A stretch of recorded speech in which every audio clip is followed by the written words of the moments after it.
Good evening.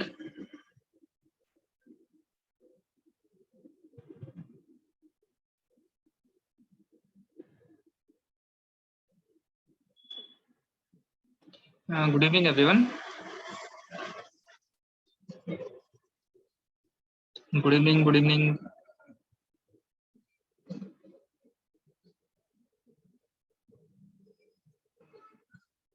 Good evening.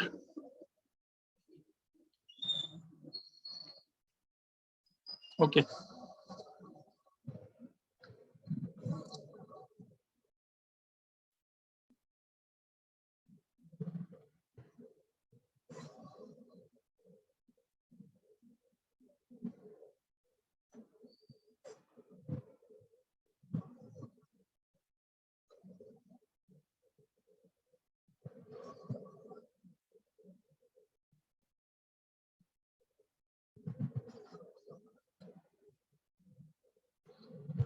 Video audio clear है सभी को?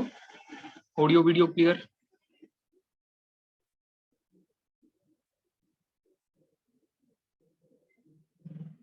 Audio video clear? चलिए, तो लास्टली आपसे डिस्कशन हुआ था किसके बारे में? कोर्स ग्रेड के बारे में आपने डिस्कस कर लिया था। फिर फाइन ग्रेड के बारे में मैंने आपको थोड़ा आइडिया दे दिया था। फाइन ग्रेड की भी आपको जानकारी दे दी थी, फाइन ग्रेड को भी कैसे आपको करना है बेसिकली। ठीक है, फाइन ग्रेड में आपने टोटल 9 ग्रुप फॉर्म किए थे। फाइन ग्रेड में आपने टोटल 9 ग्रुप्स फॉर्म किए थे on the basis of the IP value, IP के बेसिस पे और लिक्विड लिमिट के बेसिस पे, कंप्रेसिबिलिटी के बेसिस पे। ठीक है, based on the properties of plasticity के बेसिस पे। एंड दूसरा था आपका किसके बेसिस पे? कंप्रेसिबिलिटी के बेसिस पे। ठीक है, आज उसी डिस्कशन को आगे अपना कंटिन्यू करेंगे। उसी डिस्कशन को जो है आज अपना आगे कंटिन्यू कर रहे हैं। ठीक है, कंटिन्यू करेंगे। सो चलो स्क्रीन शेयर कर लेते हैं। आज काफी कम लोग हैं।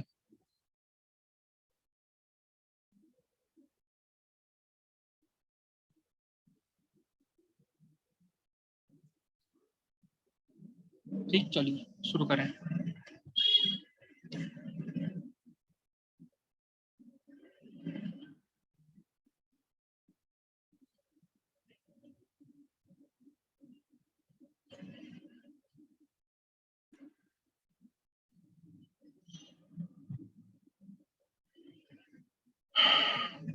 ये बताओ,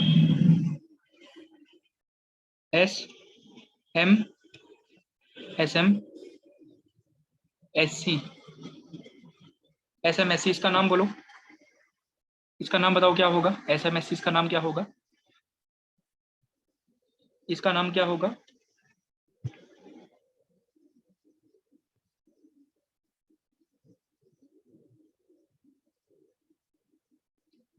SMSC इसका नाम क्या होगा?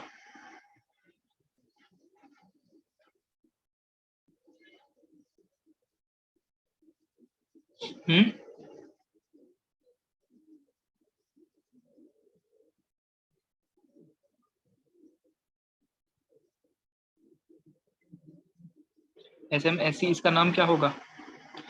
Silty sand with clay, silty sand with clay, silty clay sand. शहीद ने बताया, देखो नाम सही, शहीद ने नाम सही बताया। एंड इनफैक्ट कल मेरे ख्याल से किसी बच्चे ने इसका पूछा भी था। आई थिंक पूजा ने पूछा था कि सर SMSC इसको क्या बोलेंगे, तो मैंने बताया था सिल्टी क्ले सैंड बोलेंगे इसको, या silty clay gravel. I think शायद पूजा ने पूछा था कल डाउट।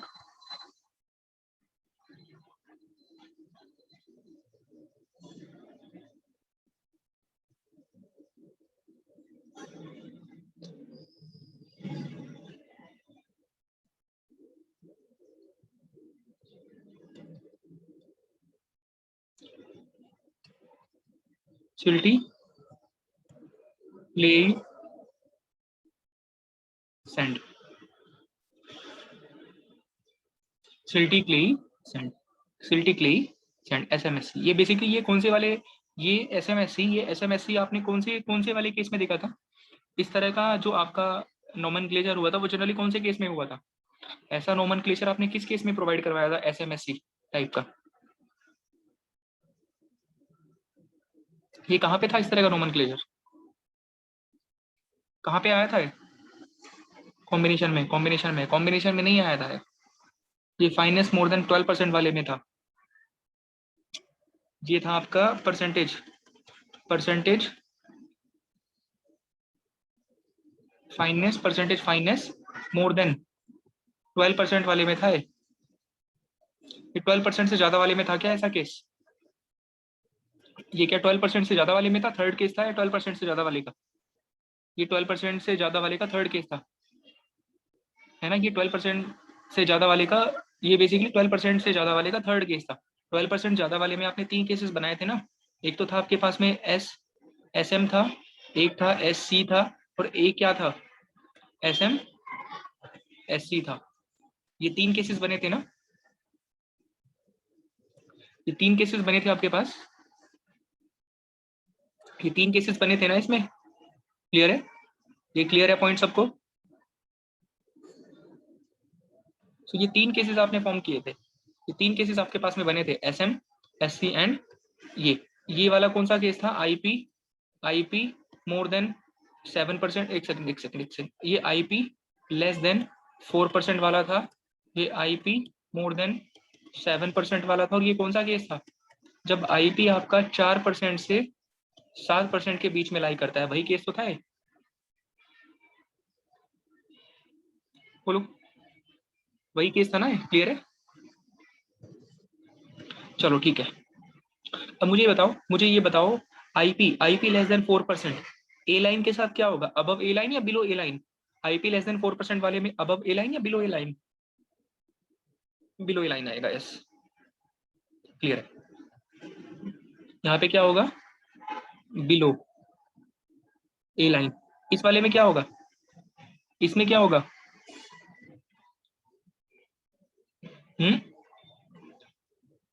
अबव ए लाइन, ये होगा अबव ए लाइन वाला केस। चलो ठीक है, ये था। सो क्या होगा? SMSC मतलब सिल्टी क्लेई सैंड। चलिए नाउ नेक्स्ट आगे चल रहे हैं,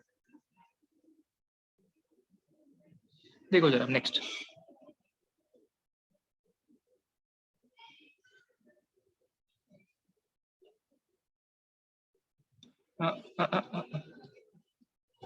ये बताओ GMGC, इसका नाम बताओ। GMGC इसका नाम क्या होगा? इसका नाम क्या है?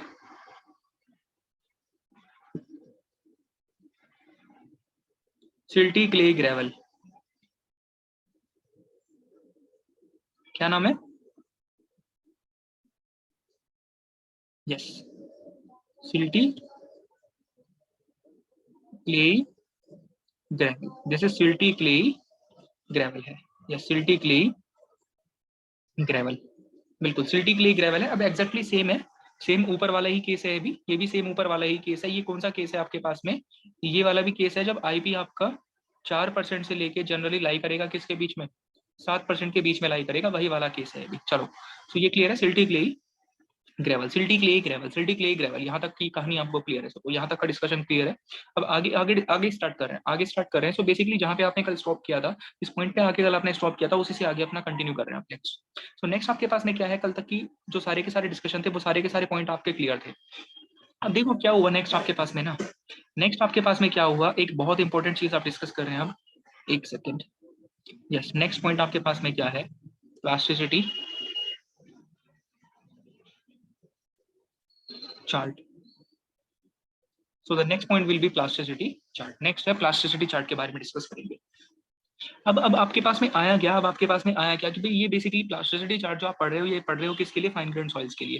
फाइन ग्रेन सॉइल की क्लासिफिकेशन करने के लिए, फाइन ग्रेन सॉइल को फर्दर क्लासिफाई करने के लिए कि भाई वो सैंड है, सॉरी वो सिल्ट है, या फिर वो क्ले है, या फिर वो ऑर्गेनिक सॉइल है, ये चीज बताने के लिए ठीक है, ये चीज बताने के लिए आप IP प्रॉपर्टी का यूज करते हो। आप IP प्रॉपर्टी का यूज करते हो।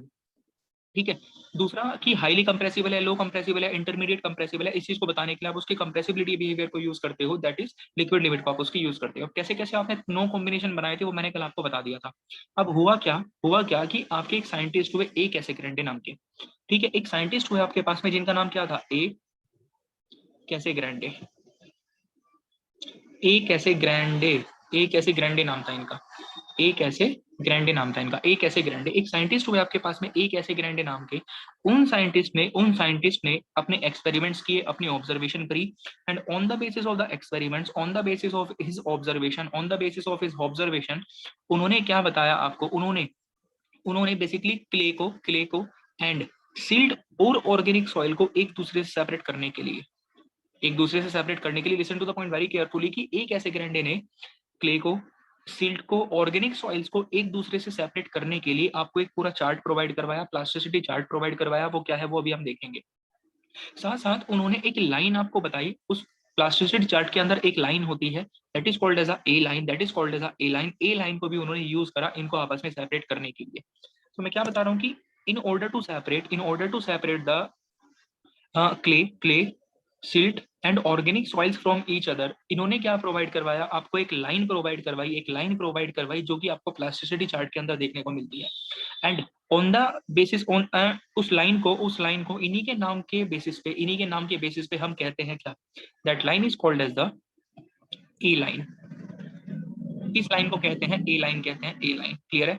अब है क्या ये ए लाइन बेसिकली आपकी यूज करी जाएगी। A line will be used to separate the clay, organic soil and silt from each other. एक दूसरे से इनको सेपरेट करने के लिए आप क्या यूज करोगे, ए लाइन को यूज करोगे। ठीक है, तो इन्होंने एक लाइन आपको प्रोवाइड करवाई, ए लाइन। ठीक है, जो काम करेगा क्या, ऑर्गेनिक सॉइल्स को, सिल्ट को एंड क्ले को एक दूसरे से सेपरेट करने का काम करेगा। क्लियर है। अब इस ए लाइन की, ए लाइन की जो ए लाइन जो है आपके पास में, इसकी एक स्पेसिफिक इक्वेशन होती है आपके पास में। ये जो ए लाइन है, इस ए लाइन की इन्होंने एक इक्वेशन प्रोवाइड करवाई, और इक्वेशन बहुत इंपॉर्टेंट है।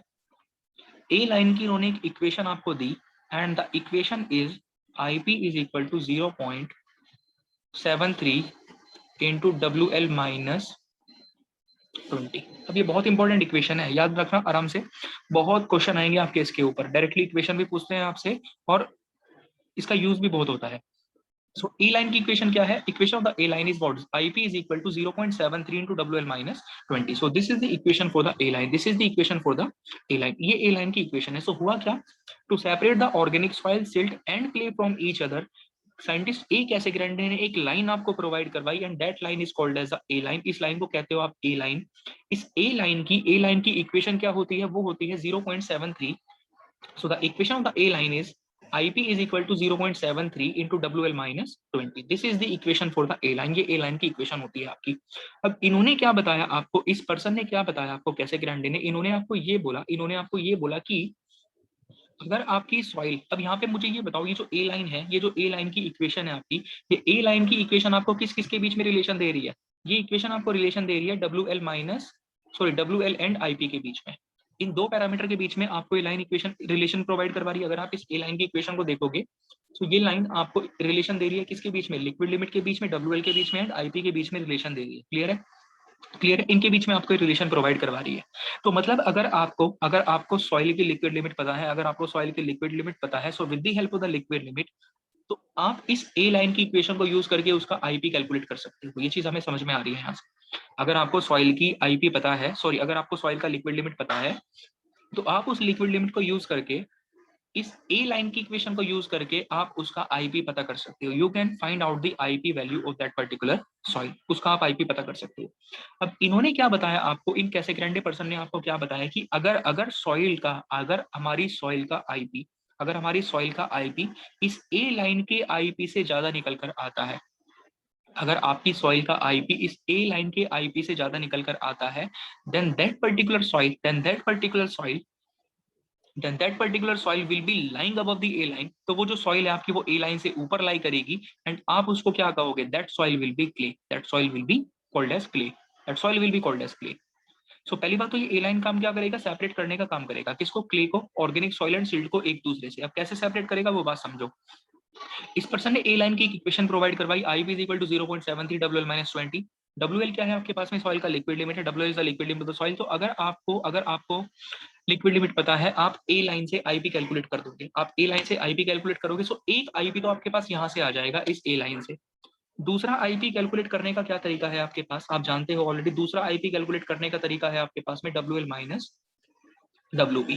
ये दूसरा तरीका है आईपी कैलकुलेट करने का। सो इन्होंने क्या बताया कैसेग्रांडे ने आपको कि अगर अगर आईपी ऑफ द सॉइल, ये क्या है, this is IP of soil, ये है आईपी ऑफ सॉइल है, this is IP of soil, और ये क्या है, ये है आईपी ऑफ ए लाइन, ये ए लाइन का आईपी है, this is IP of the A line, this is IP of the A line, this is IP of A line. So इन्होंने क्या बताया, if the IP of the soil, if the IP of the soil is more than the IP of the A line, अगर IP soil का A line के IP से ज्यादा है, मतलब एक आईपी जो आप यहां से कैलकुलेट कर रहे हो ना, अगर ये आईपी ए लाइन के आईपी से ज्यादा है, then that soil will be lying above the A line, वो सॉइल आपकी ए लाइन से ऊपर लाई करेगी, and that particular soil will be called as clay, उसको आप क्या बोलोगे, क्ले बोलोगे, क्ले बोलोगे, क्ले बोलोगे। अच्छा पहली बात तो मुझे ये बताओ, मुझे ये बताओ कि अगर अगर क्ले है, आईपी ज्यादा आना चाहिए कम आना चाहिए, अगर क्ले है आईपी ज्यादा आना चाहिए कम आना चाहिए,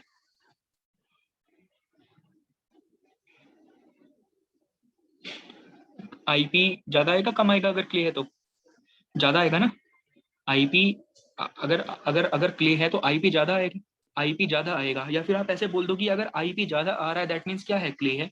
आप ऐसे भी तो बोल सकते हो कि अगर आईपी ज्यादा आ रहा है इसका मतलब क्या है, क्ले है। आप ऐसे भी तो बोल सकते हो आईपी ज्यादा आ रहा है मतलब क्ले है। अब ज्यादा किससे ज्यादा, मैं ये पूछ रहा हूँ, ज्यादा तो किससे ज्यादा, ये तो बताओ ज्यादा तो किससे ज्यादा, कोई एक लिमिट तो होगी ना, कोई एक बाउंड्री तो होगी भाई कि इससे ज्यादा होगा तो क्ले बोलेंगे, किससे ज्यादा, हम्म, ए लाइन से ज्यादा, सिंपल, इससे ज्यादा ए लाइन से आईपी से ज्यादा, ए लाइन के आईपी से ज्यादा, क्लियर है, ए लाइन के आईपी से ज्यादा, बिल्कुल क्लियर है। चलिए ये पॉइंट आपको समझ में आया है, ये पॉइंट ज्यादा है, ये अब देखो आईपी अगर 7 से ज्यादा है ना, अगर आईपी 7 से ज्यादा है तो वो ए लाइन से ऊपर ही लाई करेगा। आप आईपी अगर 7 से ज्यादा अगर आपका आईपी निकल के आ रहा है तो वो ए लाइन से ऊपर ही लाई करेगा, दोनों चीजें सेम है। आपने बीच में वहां पे और लगाया हुआ था, आपने वहां पे और लगाया था, और का मतलब क्या था, आईपी या तो 7 से ज्यादा हो या फिर ए लाइन से ऊपर हो, अगर आईपी 7 से ज्यादा है तो वो ए लाइन से ऊपर ही लाई करेगा, डोंट वरी अबाउट दैट, ठीक है। तो ये आपको पॉइंट समझ में आया, यानी कि ए लाइन से ऊपर, अगर ए लाइन से ऊपर है तो आपको कौन सी सॉइल देखने को मिलेगी, ए लाइन से ऊपर आपको कौन सी सॉइल देखने को मिलेगी, ए लाइन से ऊपर आपको कौन सी सॉइल देखने को मिलेगी, क्ले देखने को मिलेगी, ए लाइन से ऊपर आपको क्ले देखने को मिलेगी, क्लियर है। चलिए दूसरा मुझे बताओ, दूसरा मुझे बताओ, अगर अगर आईपी कम आ रहा है, अगर आईपी कम आ रहा है तो सिल्ट होगा ज्यादा या फिर क्ले ज्यादा होगा, आईपी कम आने का मतलब सिल्ट ज्यादा है क्ले ज्यादा है, सिल्ट ज्यादा है, लेकिन कम, आईपी कम आ रहा है मतलब सिल्ट ज्यादा है, लेकिन कम किससे कम, कम मतलब किससे कम, कम बोलने का मतलब किससे कम, ए लाइन से कम, बिल्कुल ए लाइन से कम, सिंपल, ए लाइन से क्या होगा, कम होगा, ए लाइन से कम होगा।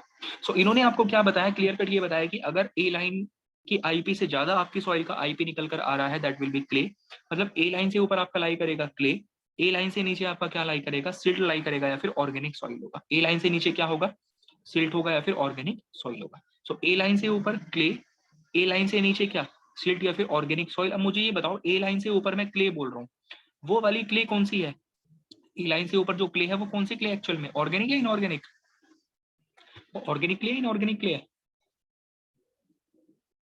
और इनऑर्गेनिक क्ले है, यस इनऑर्गेनिक क्ले है, that is inorganic, inorganic clay actually में, दैट इज वो क्या है, इनऑर्गेनिक क्ले है, क्योंकि ऑर्गेनिक सॉइल ए लाइन से नीचे लाई करेगी, ऑर्गेनिक सॉइल ए लाइन से नीचे लाई करेगी, अब ऑर्गेनिक सॉइल के अंदर दोनों आ गया, ऑर्गेनिक सिल्ट भी आ गया, ऑर्गेनिक क्ले भी आ जाएगा। अब ये चीज यहाँ से इतना क्लियरली नहीं आएगा, अब इसको हम क्या कर रहे हैं, डायग्राम के फॉर्म में देख रहे हैं, इसको हम एक डायग्राम के फॉर्म में देख रहे हैं, डायग्राम के फॉर्म में देखेंगे तो ज्यादा क्लियरली समझ में आएगा। ये जो भी आपके मेन पॉइंट्स हैं वो मैं बता दूंगा अभी आपको ना, एक डायग्राम के फॉर्म में इस चीज को समझने की कोशिश करते हैं। देखो,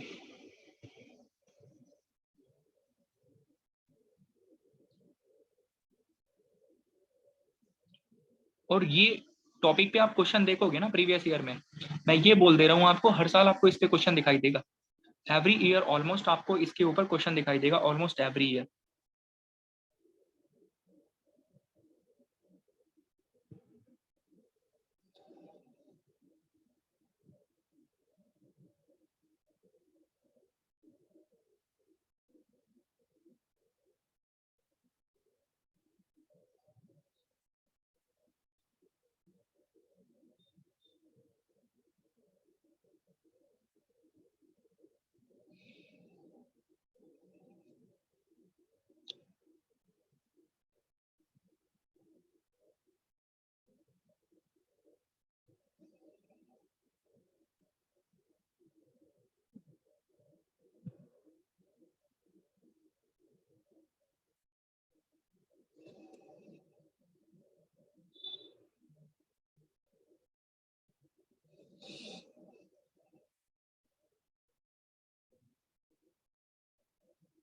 ये कंडीशन देखना जरा यहाँ पे, समझो इसको आराम से, इसको जो है जस्ट समझने की कोशिश करो।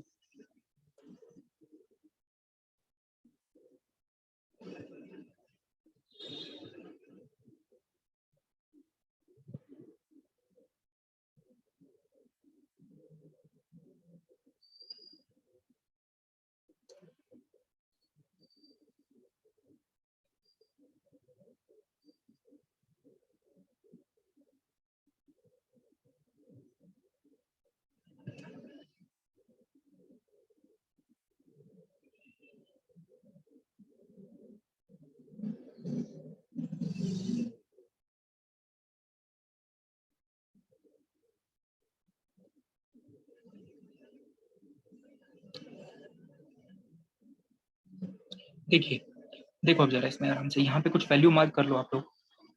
अब यहाँ पे शो करो, इधर इधर क्या है, लिक्विड लिमिट है,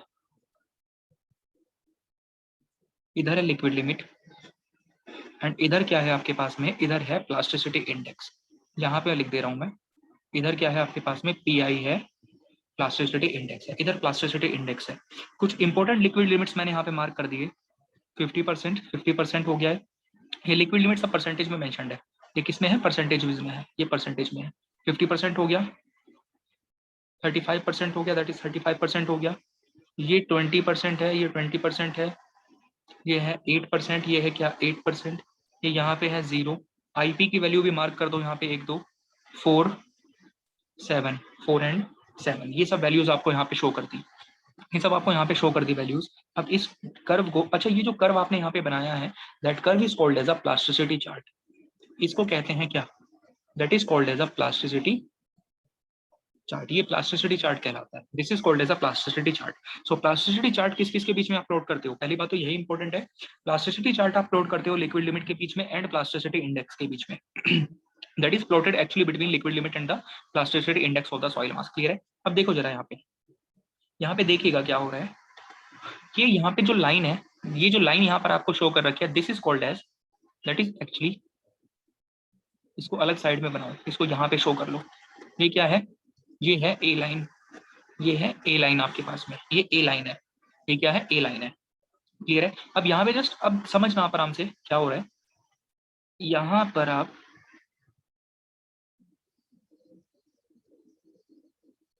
ये है, इधर ये दूसरा हो जाएगा, एक सेकेंड,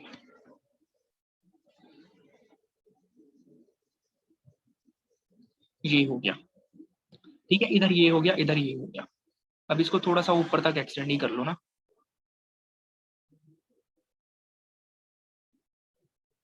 इसको ऊपर तक एक्सटेंड कर लिया, इस तरह से एक्सटेंड कर लिया। चलिए अब वन बाय वन बताना मुझे, मैं जस्ट आपसे पूछूंगा, आप मुझे आंसर करना, मैं आपसे पूछता चलूंगा, आप मुझे आंसर करते चलना। सबसे पहले मुझे ये बताओ, सबसे पहले मुझे ये बताओ, ये ए लाइन है, ए लाइन है, ए लाइन की इक्वेशन क्या होती है, आपको ऑलरेडी ए लाइन की इक्वेशन आपको बता रखी है। Equation of A line is what, IP is equal to 0.73 into W L minus 20, ये इक्वेशन होती है। This is the equation for the A line, this is the equation for the A line, ये A line की equation है, ये A line की equation है। अब मैंने जैसे कि आपको बताया कि कैसे ग्रांडे ने आपको ये बताया, कैसे ग्रांडे ने ये बताया कि अगर आपका सॉइल ए लाइन से ऊपर लाई कर रहा है, अगर आपका सॉइल ए लाइन से ऊपर लाई कर रहा है, ए लाइन से ऊपर लाई कर रहा है, ए लाइन से ऊपर लाई करने का मतलब वो कौन सा होगा, ए लाइन से ऊपर लाई करेगा तो मतलब कौन सा होगा, अगर आपकी सॉइल ए लाइन से ऊपर लाई करेगी तो मतलब क्या है, क्ले है या फिर सिर्फ क्ले होगी, यस क्ले होगी, क्ले होगी। क्लियर है। लेकिन लेकिन मुझे आप ये बताओ, चलो आपने आपने आईपी को कंपेयर करके, आपने ए लाइन से आईपी को कंपेयर करके, ए लाइन के आईपी से आपने अपनी सॉइल की आईपी को कंपेयर करके ये तो पता कर लिया कि मेरी सॉइल क्ले है या फिर सिल्ट है, क्ले है या फिर सिल्ट है। लेकिन लेकिन लेकिन फाइन ग्रेन सॉइल में आपको ये भी तो पता है कि फाइन ग्रेन सॉइल में आपको ये भी तो पता है कि भाई फाइन ग्रेन सॉइल में आपका, आप ऐसे थोड़ी बोलोगे खाली कि मैं क्ले यूज कर रहा हूँ, आप ऐसे नहीं बोलोगे ना कि मैं खाली क्ले यूज कर रहा हूँ। आपने यहाँ पे कल 9 ग्रुप मैंने आपको बनाकर दिखाए थे, किस तरह से ग्रुप थे, C H, C L, C I, M L, M H, M I, O H, O L, O I, ये सब ग्रुप थे ना। सो आपने क्ले तो पता कर लिया कि हाँ सी है, लेकिन मुझे ये तो बताओ ये कैसे पता करोगे आप कि भाई एच है, आई है या फिर एल है, इस चीज को कैसे पता करोगे, इसको कैसे पता करोगे, लिक्विड लिमिट चेक करके। इसको कैसे पता करोगे? लिक्विड लिमिट चेक करके। तो अब मैं आपसे ये पूछ रहा हूँ, अब इस डायग्राम में आप प्रॉपर ऑब्जर्वेशन करो। इसको एक काम करो, आप यहाँ से हटा दो अदरवाइज ये। अब आप अब यहाँ पे खुद देखना आप जरा। ये वाला पार्ट मैं आपसे पूछ रहा हूँ, मुझे आप ये बताओ कि सपोज करो आपकी सॉइल यहाँ पे लाई कर रही है, आपकी सॉइल यहाँ पे एक्स में लाई कर रही है, तो मुझे ये बताओ ये जो एक्स रीजन में जो सॉइल लाई कर रही है, आपकी एक्स रीजन में जो आपकी सॉइल लाई कर रही है, सपोज क्या ये सॉइल आपकी लिक्विड लिमिट से ऊपर है? सॉरी, क्या ये सॉइल आपकी ए लाइन से ऊपर है? क्या ये ए लाइन से ऊपर है? ये ए लाइन से ऊपर है, ये ए लाइन से ऊपर है। अगर ये ए लाइन से ऊपर है मतलब ये कौन सी सॉइल है? ये है कौन सी सॉइल? ये कौन सी सॉइल है? ये क्ले है। क्ले के लिए कौन सा सिंबल आएगा? क्ले के लिए क्या सिंबल यूज करोगे? क्ले के लिए क्या सिंबल यूज करोगे? सी यूज करोगे। क्ले के लिए आप यूज करोगे सी। लेकिन मुझे आप ये बताओ ये जो एक्स रीजन, अगर आप इस एक्स रीजन को देखो, इस एक्स रीजन में लिक्विड लिमिट कितना है? एक्स रीजन में लिक्विड लिमिट कितनी है? एक्स रीजन में लिक्विड लिमिट कितनी है? मोर देन 50% है। मोर देन 50% है ना, liquid limit is more then 50%। अगर लिक्विड लिमिट मोर देन 50% है तो आप मुझे ये बता दो, इस एक्स रीजन में जो सॉइल होगी, इस एक्स रीजन में जो सॉइल होगी उसको क्या सिंबल दोगे आप? क्या नाम आएगा उसका पूरा निकल के? क्या नाम आएगा? पूरा नाम बताओ। यस, दैट विल बी, ये सी एच है। ये क्या है आपके पास में? सी एच है। क्लियर है? चलिए अब मुझे आप ये बताओ, अब मैं आता हूं यहाँ पे वाई पे। अब मुझे वाई रीजन में जो सॉइल है, पहले मुझे आप ये बताओ, वाई रीजन में जो सॉइल है क्या वो ए लाइन से नीचे है? वाई रीजन में जो सॉइल है क्या वो ए लाइन से नीचे है? ए लाइन से नीचे। अगर वो ए लाइन से नीचे है तो क्या वो क्ले होगी? अगर वो ए लाइन से नीचे तो क्या वो क्ले होगी? नहीं। वो कौन सी सॉइल है? वो कौन सी सॉइल है? वो है कौन सी सॉइल? या तो सिल्ट होगी या फिर ऑर्गेनिक सॉइल होगी। या तो सिल्ट होगी या फिर ऑर्गेनिक सॉइल होगी। या तो सिल्ट या फिर ऑर्गेनिक सॉइल, या तो सिल्ट या फिर ऑर्गेनिक सॉइल, या तो सिल्ट या फिर ऑर्गेनिक सॉइल। क्लियर है? तो सिल्ट होगी या फिर ऑर्गेनिक सॉइल होगी। अब इसका नाम लिखो जरा, इनके नाम लिखो। यहाँ पे या तो सिल्ट के लिए क्या होगा? एम होगा, और ऑर्गेनिक सॉइल के लिए क्या होगा? ओ होगा। लेकिन मुझे ये बताओ, इस रीजन में, बाई रीजन में जो सॉइल है, लिक्विड लिमिट इसकी किससे है? 50 से ज्यादा है। 50 से ज्यादा है तो क्या होगा? एम एच, एम एच या फिर O H. That will be M H या फिर ओ एच हो जाएगा। एम एच या फिर ओ एच। मुझे बताओ समझ में आया नहीं आया ये चीज समझ में आई या नहीं आई?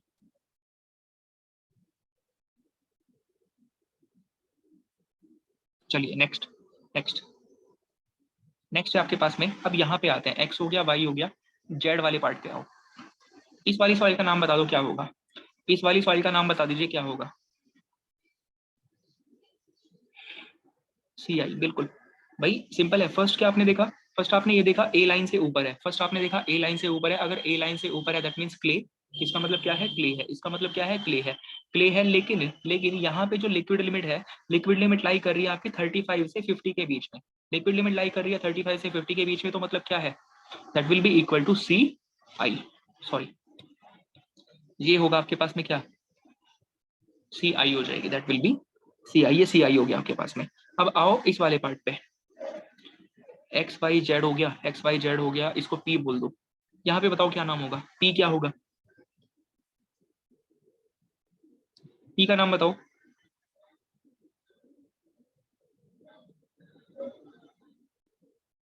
एम आई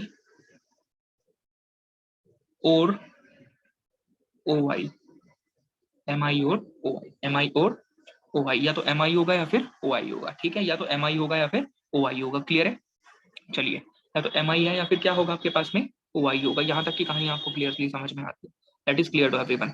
अब मुझे यहाँ पर ये बताओ जरा, यहाँ पे जो सॉइल है, यहाँ पर ये जो सॉइल है, पी बोल दिया इसको हमने, इसको क्यू बोल दो। क्यू वाली सॉइल का नाम बताओ। क्यू वाली सॉइल का नाम बताओ। एम एल या फिर ओ एल। सिंपल क्या होगा? एम एल या फिर एम एल या फिर ओवेल। या तो एम एल होगा या फिर ओवेल होगा, या तो एम एल होगा या फिर ओवेल होगा। क्लियर है? अब मुझे यहाँ पे क्यू हो गया, आर आर। आर का नाम बताओ। आर वाली सॉइल का नाम बताओ। आर का नाम क्या होगा? सी एल हो जाएगा। R will be Cl। R क्या होगा? R will be Cl। R will be Cl। R क्या होगा आपका? R होगा that will be Cl। ये क्या होगा? Cl होगा। क्लियर है? चलो यहाँ तक समझ में आता है सबको? यहाँ तक क्या है? सबको समझ में आया है? यहाँ तक कि कोई किसी तरह का डाउट नहीं है सबको? अब आप यहाँ पे देखो, अगर आपकी सॉइल का IP7 से ज्यादा है, IP7 से ज्यादा है, IP7 से ज्यादा है, अबव ए लाइन, IP7 से ज्यादा या फिर अबव ए लाइन, या तो IP7 से ज्यादा या फिर अबव ए लाइन, तो आप उस सॉइल को क्या कहोगे? That will be Cl, Ci, Ch, depending on the conditions. आप बोल सकते हो कुछ भी, आप कुछ भी बोल सकते हो। अब ये वाला ग्रुप आप देखो जरा, ये वाला जो ग्रुप है जो मैंने हैच कर रखा है, जो मैंने हैच जो ग्रुप है, ये वाला ग्रुप कौन सा है एक्चुअल में? ये हैच ग्रुप कौन सा है? IP4 to 7 के बीच में लाई कर रहा है इस ग्रुप में? क्या इस ग्रुप में IP4 to 7 के बीच में लाई कर रहा है क्या? IP किसके बीच में लाई कर रहा है? 4 to 7 के बीच में लाई कर रहा है। तो अगर ये 4 to 7 के बीच में लाई कर रहा है तो ये कौन सा ग्रुप है? ये कौन सा ग्रुप है? इस ग्रुप में क्या हो रहा है बेसिकली? 4 to 7 के बीच में लाई कर रहा है इस ग्रुप में। C is equal to M, या C is equal to M, लेकिन लिक्विड लिमिट क्या है? लिक्विड लिमिट क्या है? Liquid limit less than 35%, less than 35% है लिक्विड लिमिट, लेस देन 35%। तो एग्जैक्टली ये क्या बना? ये एग्जैक्टली है आपके पास में ClMl। ये क्या है? ClMl है। This is ClMl group. ये क्या है? ClMl ग्रुप है आपके पास। ये क्या है? ClMl ग्रुप है। This is ClMl group.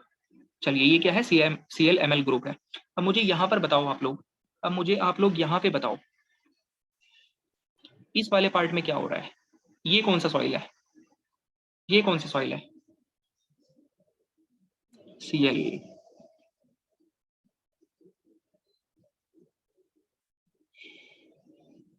ये बताओ कौन सी सॉइल है? ये जो मैंने ब्लैक सा हैच करा है ना अभी, ये वाली कौन सी सॉइल है?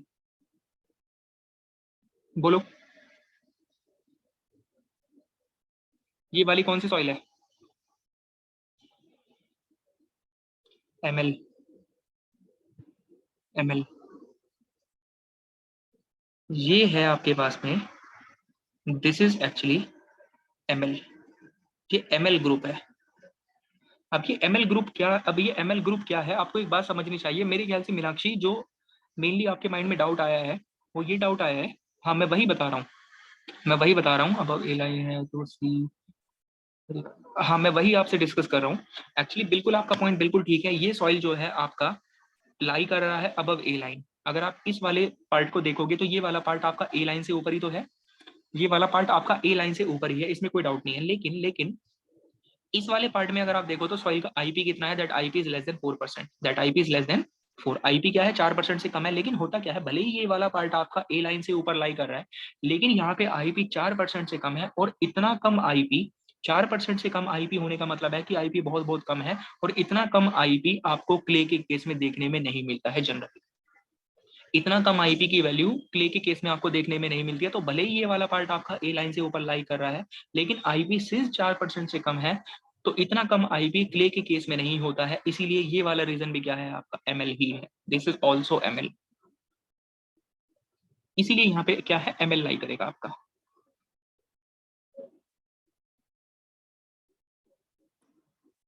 कि आया पॉइंट समझ में? इसीलिए आप बार बार क्या बोल रहे थे? IP less than 4%। इसीलिए आपने वहां पे सिल्ट, सिल्ट के केस की आप कंडीशन याद करो, सिल्ट के केस की कंडीशन आप याद करो। सिल्ट के केस में क्या क्या कंडीशन थी? कि IP less than 4%, IP less than या 4% या फिर बिलो ए लाइन, यही तो कंडीशन थी ना। या तो IP 4% से कम हो या फिर बिलो ए लाइन हो, या फिर बिलो ए लाइन हो। देखो जरा चेक करके, बिलो ए लाइन वालों को आप सबको सिल्ट बोल रहे हो, बिलो ए लाइन वालों को आप सबको सिल्ट बोल रहे हो, लेकिन IP लेस देन 4% में भी क्या है? सिल्ट ही है। IP लेस देन 4% में भी क्या है? सिल्ट ही है। और जब आपने क्ले की कंडीशन लिखी थी, क्ले की कंडीशन में आप बार बार क्या लिख रहे थे? कि IP मोर देन 7% या फिर अबव ए लाइन, IP मोर देन 7% या फिर अबव ए लाइन। अभी IP को 7% से ऊपर देखो ना आप, 7% से ऊपर आपका अबव ए लाइन ही आ रहा है निकल के हर जगह। और IP 7% से क्या है? हर जगह आप इसको क्ले बोल रहे हो। सो मीनाक्षी क्लियर है चीज? और यह फिर यहाँ पे IP 4 to 7% के बीच में क्या है? ClMl ग्रुप है आपके पास। दैट इज ClMl ग्रुप है, ये ClMl ग्रुप है। बता दीजिए चीज क्लियर है या नहीं है? बोलो एक बारी। ये पॉइंट क्लियर है सबको? अब देखो यहाँ पे जरा, ये जो मैंने आपको अलग अलग करके बताया ना कि भाई X क्या है, Y क्या है, Z क्या है, P क्या है, Q क्या है, R क्या है, आप बिलीव नहीं मानोगे, आपके इंजीनियरिंग सर्विसेज जैसे एग्जाम्स में इस तरह के डायरेक्टली क्वेश्चन आते हैं, आपको इस तरह से एक ग्राफ बना के दे देंगे, वहां पे एक्स लिख के दे देंगे, बोलो एक्स कौन सी सॉइल होगी। यहाँ पे आपको वाई लिख के दे देंगे, बोलो वाई कौन सी सॉइल होगी। आपको आर लिख के दे देंगे, बोलेंगे आर कौन सी सॉइल है, बता दीजिए बता दीजिए। ऐसे क्वेश्चन आते हैं आपके पास में। अब देखो जो ये मैंने यहाँ पे जो आपको ग्राफिकली चीज बताई है ना, मैंने जो यहाँ पे आपको ग्राफिकली चीज बताई है, आपको एग्जाम में ये करने की रिक्वायरमेंट नहीं है। ये तो यहाँ पे आपको ग्राफ बनाकर बताएं, यहाँ पे आपको प्लास्टिसिटी चार्ट की हेल्प से चीज समझाने की कोशिश करिए, लेकिन एग्जाम पर्पस के हिसाब से जब आप क्वेश्चन सॉल्व करोगे तो क्वेश्चन सॉल्व करने के लिए आपको इस चीज को करने की बिल्कुल रिक्वायरमेंट नहीं है। क्वेश्चन के लिए आपको इस चीज को करने की बिल्कुल रिक्वायरमेंट नहीं होगी। क्वेश्चन कैसे करना है वो मैं अभी आपको बताता हूँ। सबसे पहले यहाँ पे एक चीज और प्लॉट कर देते हैं। ये क्या था आपका, ए लाइन था ना, तो यहाँ पे आप ए लाइन मार्क कर दो, ए लाइन को यहाँ पे मार्क कर दो, ए लाइन मार्क कर दो, यहाँ पे ए लाइन मार्क करो। ये ए लाइन है आपके पास, ये है ए लाइन, ए लाइन है, दिस इज ए लाइन। और ए लाइन की इक्वेशन क्या है, ए लाइन की इक्वेशन है आपके पास में 0.73 into WL minus 20, WL minus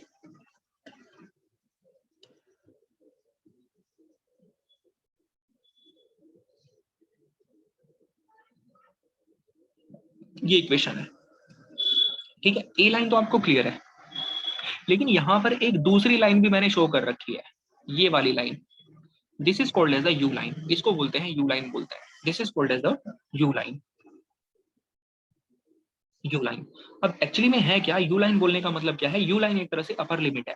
you मतलब you stands for upper limit, you का मतलब क्या है, एक तरह से अपर लिमिट है। यू का मतलब एक तरह से क्या है आपके पास में, अपर लिमिट है। अब अपर लिमिट बोलने का मतलब क्या है कि भाई मैंने आपको ये बताया कि अगर आपकी सॉइल का आईपी ए लाइन के आईपी से ज्यादा निकल के आता है, अगर आपकी सॉइल का आईपी ए लाइन के आईपी से ज्यादा निकल कर आता है, या फिर आपकी सॉइल ए लाइन से ऊपर लाई करती है, या फिर आपकी सॉइल ए लाइन से ऊपर लाई करती है, दैट मीन्स वो क्ले होगी, दैट मीन्स वो क्ले होगी। लेकिन ए लाइन की आईपी से ज्यादा निकल कर आ रहा है आपकी सॉइल का आईपी, आप उसको क्ले बोल रहे हो, लेकिन ए लाइन के आईपी से ज्यादा ज्यादा कहां तक जा सकती है वो वैल्यू, उसकी कोई एक अपर लिमिट भी तो होनी चाहिए आपके पास में। ठीक है, हम ए लाइन से ऊपर अगर आपकी सॉइल निकल कर आ रही है तो आप उसको क्ले बोल रहे हो, लेकिन एक पर्टिकुलर अपर लिमिट भी तो होगी कि जहां तक वो क्ले होगा बेसिकली, या कहीं पर भी इनफाइनाइट तक पहुंच जाए वैल्यू, हर जगह पे आपके पास में क्ले रहेगा, ऐसा नहीं है। ये आए नहीं आए समझ में, पॉइंट बोलने का मतलब क्या है कि अपर लिमिट बेसिकली एक अपर लिमिट को बताता है, अपर लिमिट को यू लाइन क्या बताता है, अपर लिमिट को बताता है कि ए लाइन से अगर ज्यादा निकल कर आ रहा है तो आपका वो क्ले है। लेकिन अगर बाई चांस आपकी सॉइल का आईपी, देखो पहले मैं इस यू लाइन की इक्वेशन को लिख देता हूँ। यू लाइन की इक्वेशन होती है IP is equal to 0.9 into WL minus 8, ये इसकी इक्वेशन होती है। This is the equation for U line, this is the equation for U line. अब यहाँ पे आप दोनों को कंपेयर करके देखो, आप दोनों को यहाँ पे कंपेयर करके देखो। आपने क्या बताया कि भाई अगर आपके सॉइल का आईपी, अगर आपके सॉइल का आईपी ज्यादा निकल कर आता है किससे, ए लाइन के आईपी से ज्यादा, तो आप उसको क्ले बोलते हो। लेकिन यहाँ पर आपको ये जो यू लाइन है ये भी क्या देगा, आईपी की वैल्यू ही देगा, ये भी आपको आईपी की ही वैल्यू देगा। लेकिन अगर बाई चांस आपकी सॉइल का आईपी ए लाइन से ज्यादा आ जाए वो क्ले है, लेकिन अगर वो यू लाइन को क्रॉस किया, अगर वो यू लाइन का क्रॉस करा, इसका मतलब ये है आपकी ऑब्जर्वेशंस गलत हैं। यू लाइन से ऊपर कोई किसी तरह की सॉइल एग्जिस्ट नहीं करती, आपने ऑब्जर्वेशन गलत ले रखी है। You have to perform your test again, आपको दोबारा से टेस्ट परफॉर्म करने की रिक्वायरमेंट है, इसका ये मतलब है। सो यू लाइन आपको एक अपर लिमिट शो करता है कि भले ही ए लाइन से ऊपर सॉइल लाई करती है क्ले, लेकिन इसका ये मतलब नहीं कि ए लाइन से ऊपर कहीं तक भी आपकी सॉइल लाई करेगी, ऐसा नहीं है। सो अगर आप यू लाइन से भी ऊपर निकल जाओ, अगर आपकी सॉइल का आईपी यू लाइन से भी ज्यादा निकल जाए, इसका मतलब ये है sir WL minus WP IP भी यूज कर सकते हैं, नहीं WL माइनस नहीं, WL minus WP is equal to IP, वो तो यूज करोगे ना, वो तो आप यूज करोगे आईपी ऑफ सॉइल निकालने में, वो तो आप यूज करोगे ही ऑब्वियसली। अब उस आईपी को ही तो आप कंपेयर करके देखोगे ना इसके साथ में मीनाक्षी, उस WL माइनस WP को ही तो आप इस ए लाइन के आईपी के साथ कंपेयर करोगे। उस WL माइनस WP से जो आप आईपी निकालोगे उसी को तो आप ए लाइन से कंपेयर करोगे, ए लाइन के आईपी से कंपेयर करोगे।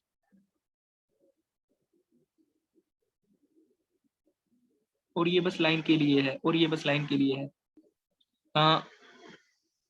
यस, वो जो आप यहाँ से आईपी जो निकालोगे आप WL माइनस WP से, उसी को तो आप कंपेयर करोगे ना इस ए लाइन के आईपी के साथ में, उसी वैल्यू को आप कंपेयर करोगे। अभी जस्ट आप, मैं अभी आपको बहुत इजी वे में ये सारे के सारे स्टेप्स बताने वाला हूँ। जस्ट ये तो ग्राफ समझाने के लिए था, ग्राफ में आपको सारे के सारे जोन समझ में आ चुके, कहाँ पे क्या लाई कर रहा है, ये चीज आपको समझ में आ गई है। जस्ट ये ग्राफ समझाने के लिए था। अब मैं इसको बहुत इजीली सिंपलेस्ट वे में आपको बता दूंगा कि आपको कुछ ये सब ग्राफ वगैरह बनाकर नहीं देखना है, आप बहुत सिंपलेस्ट वे में इसके आंसर कर सकते हो। ठीक है, पहले तो मुझे ये बताओ, ये यू लाइन की चीज आपको समझ में आई क्या, कि अगर आपने सॉइल का आईपी कैलकुलेट करा W L minus W P से, अगर वो ए लाइन से ज्यादा निकल कर आया, आप उसको क्या बोलोगे? आपने सॉइल का आईपी कैलकुलेट करा W L minus W P से, वो ए लाइन के आईपी से ज्यादा निकल कर आया, आप उसको क्या बोलोगे?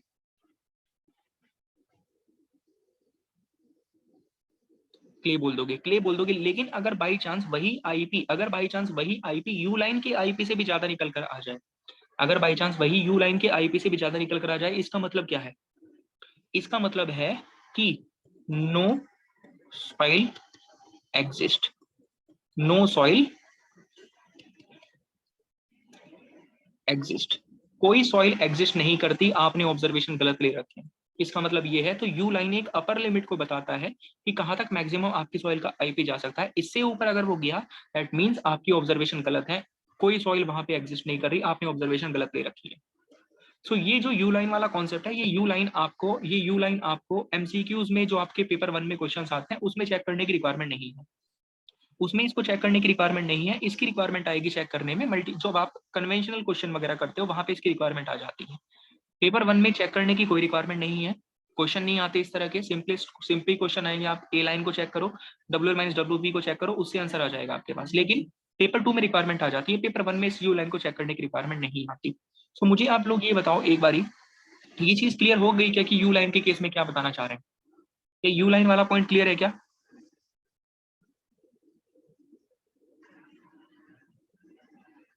बताओ, सब लोग बताओ एक बार।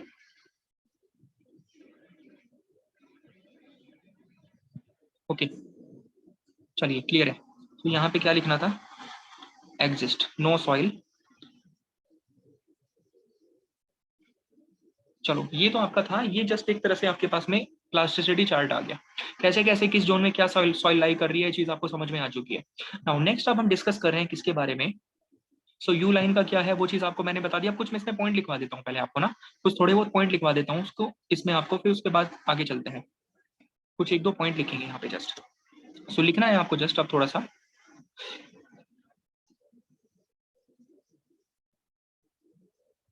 एक सेकेंड लिखो जरा यहाँ पर आप। हाँ लिखो, इन ऑर्डर टू सेपरेट, लिखो इन ऑर्डर टू सेपरेट, लिखो in order to separate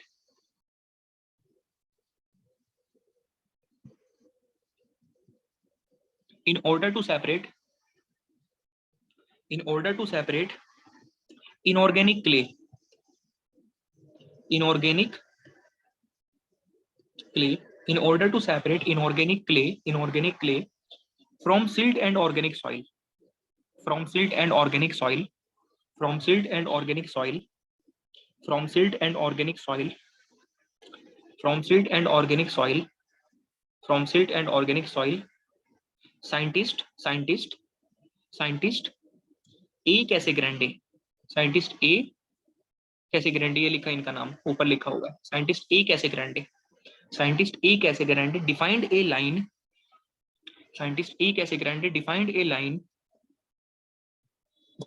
defined A line, scientist A कैसे Grande defined A line called as, defined a line called as, defined a line called as, called as a line, defined a line called as a line, called as a line, which defined a line called as a line। Clear है? चलिए हाँ यहां तक clear है। which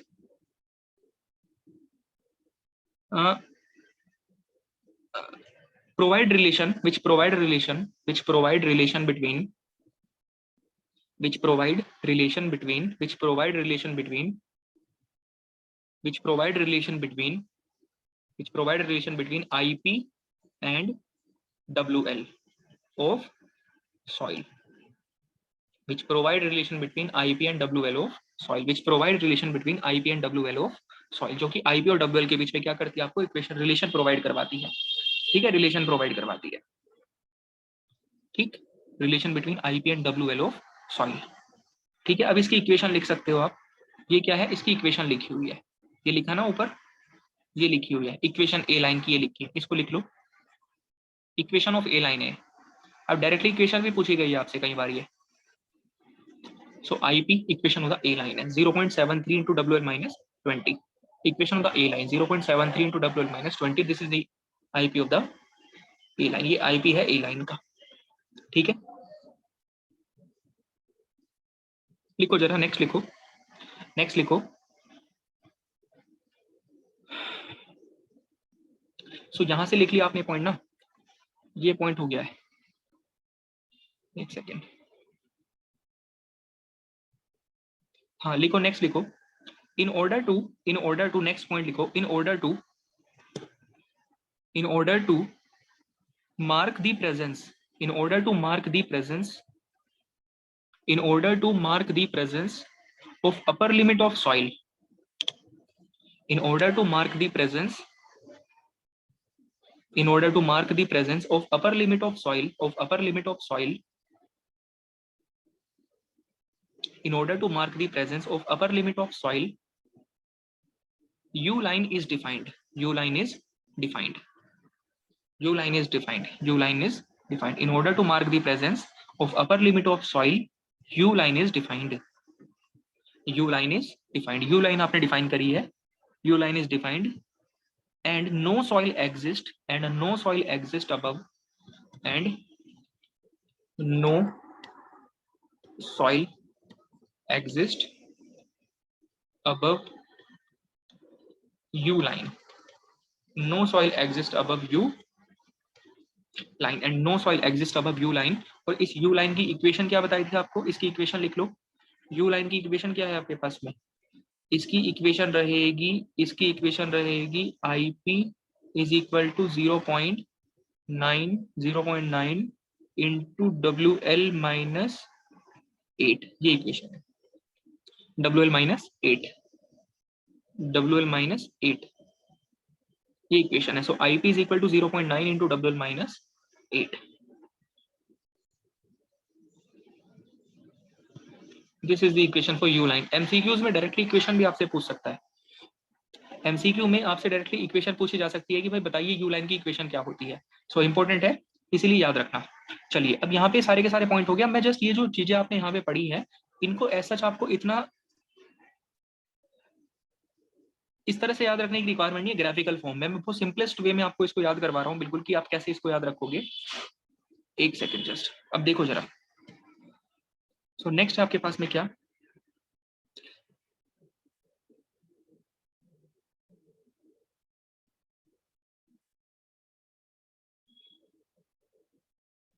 देखिएगा, अब just आप यहाँ पे देखो जरा। अब मुझे आप बताते चलना, IP of the soil, IP of the soil is more then IP of A line, IP of the soil is more then IP of A line. कैसे, WL minus WP, WL minus WP more than 0.73 into WL minus 20, more than WL minus 20, ठीक है, WL minus 20, और ऐसे भी बोल दो above ए line. इस condition के हिसाब से ये बताओ क्या सिंबल आ जाएगा सॉइल का, बोलो क्या सिंबल बोलोगे, क्या सिंबल आएगा, सी आ जाएगा, क्लियर है। चलिए सी आ गया। अब देखो ये MCQ के हिसाब से अप्रोच आपकी तैयार हो रही है, आपको कुछ चेक करके नहीं देखना है, वो ग्राफ वगैरह कुछ नहीं बताना, आपको जस्ट ये स्टेप फॉलो करना है, सिंपल, ठीक है। इस स्टेप को आप जस्ट क्या करो, फॉलो करो, बहुत इजीली आपके क्वेश्चन होंगे सारे के सारे। सो क्या आ गया यहाँ पे, यहाँ से आ जाएगा आपके पास में सी। लेकिन मुझे ये बताओ क्या ये कंप्लीट सिंबल हो चुका, क्या ये कंप्लीट है, क्या ये कंप्लीट है, नहीं ये कंप्लीट नहीं है। तो क्या करोगे अब क्या चेक करोगे, अब क्या चेक करोगे, क्या चेक करोगे, लिक्विड लिमिट चेक करो, yes check liquid limit, liquid limit check करो, और लिक्विड लिमिट के बेसिस पे क्या जज करो, आपकी सॉइल L है, I है या फिर H है। अब वो कैसे बताना है वो आपको पता ही है ऑलरेडी। सो आपने क्या क्या देखा यहाँ पे, अब यहाँ से लेटर सपोज जो भी कैटेगरी आपके पास में आएगी, सपोज करो मैंने अज्यूम कर लिया, कि I निकल कर आया, तो क्या सिंबल बन गया आपका फाइनली। सो फाइनल क्या होगा, क्या बोलोगे इसको फाइनली, CI हो गया है, CI हो गया। बस ये आपकी MCQ की अप्रोच है, जस्ट आपको ये फॉलो करनी है और कुछ नहीं है इसमें। So let us suppose liquid limit कितना था, लिक्विड लिमिट था 45%, मैंने अज्यूम कर लिया, जस्ट मैंने अज्यूम करा तब जाकर आपका क्या आया निकल के, अज्यूम। ये MCQ के लिए चीज है, क्लियर है। सो क्या है, IP of the soil more than IP of A line. आपने सॉइल का IP निकाला WL माइनस WP से, ए लाइन का IP क्या है, ये है, या फिर अबव ए लाइन, या फिर अबव ए लाइन, C बोल दिया यहां से। चेक करा लिक्विड लिमिट, आ गया क्या, L आ गया, I आ गया, H आ गया, depending on the liquid limit, finally क्या बन गया, CI आपके पास में बन गया। सो यहाँ पे मेन आपको जो बस एक चीज बनी कि आपको फाइनली चेक क्या करना है, आपको दो चीज यहाँ पे चेक करके देखनी है। आपको चेक करना है IP चेक करना है, एंड आपको चेक करना है लिक्विड लिमिट चेक करना है। बस बताओ ये चीज क्लियर है क्या, ये वाली चीज क्लियर है। जस्ट यही MCQ की अप्रोच है आपको, और यही आपको फॉलो करनी है। ये चीज क्लियर है सबको, चलो। सो यहाँ पे बस ये आपको जस्ट फाइनली चेक करना है, चेक करो IP और चेक करो क्या, सॉइल का लिक्विड लिमिट, चेक करो सॉइल का लिक्विड लिमिट, क्लियर है। चलिए सो नेक्स्ट आपके पास में क्या है, नेक्स्ट आगे चलते हैं। न्यू नेक्स्ट है, अब ये वाला केस बताओ, इफ IP सॉइल का लेस है किससे, IP ए लाइन से, ए लाइन से, ए लाइन से, और बिलो ए लाइन, और बिलो ए लाइन, क्या बोलोगे इसे, इसको क्या बोलोगे, या तो सिल्ट, या तो सिल्ट, या फिर ऑर्गेनिक, या तो सिल्ट होगा या फिर क्या होगा, ऑर्गेनिक होगा, ठीक है। या तो M या फिर O, या तो M या फिर O हो जाएगा, ठीक है। बट ये कंप्लीट नहीं है, ये कंप्लीट नहीं है, ये कंप्लीट क्यों नहीं है, ये कंप्लीट क्यों नहीं है। अब इसके बाद क्या करोगे, इसके बाद क्या चेक करोगे, इसके बाद क्या चेक करोगे, yes, check liquid limit, then check liquid limit. Liquid limit के बेसिस पे क्या बताओगे कि भाई I है, L है, या फिर H है, I है, L है, या फिर H है। चलिए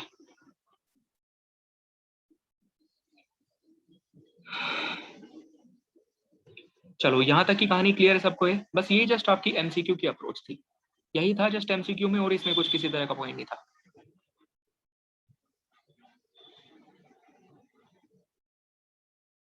बोलो जरा क्लियर है क्या, जस्ट यही चीज आपको, ये चीज आपको फॉलो करनी है बस MCQ में, जस्ट ये दो स्टेप, इसी के बेसिस पे आपके क्वेश्चंस हो जाएंगे सॉल्व। चलिए यहाँ तक क्लियर है। अब जस्ट लास्ट इसमें एक आध चीजें और बची हैं थ्योरी से रिलेटेड, उसको डिस्कस कर लेते हैं, फिर इस पे क्वेश्चन प्रैक्टिस करेंगे। एक दो पॉइंट और बचे हुए हैं, उनको डिस्कस कर लेते हैं, फिर इस पे आराम से क्वेश्चन डिस्कस करेंगे।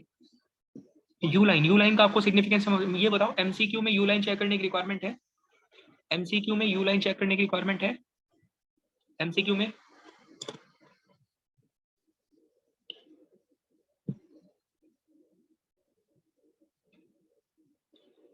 MCQ में यू लाइन की कोई रिक्वायरमेंट नहीं है, ठीक है, कोई रिक्वायरमेंट नहीं है।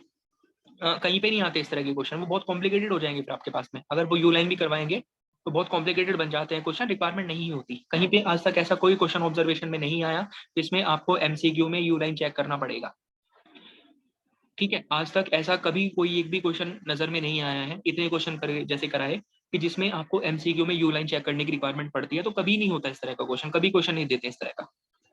कन्वेंशनल वगैरह में मार्क्स ज्यादा होते हैं तो वहां पे चेक करवा लेते हैं आपसे, जस्ट वहां पे आपसे चेक करवा सकते हैं, यहाँ पर नहीं चेक करवाएंगे।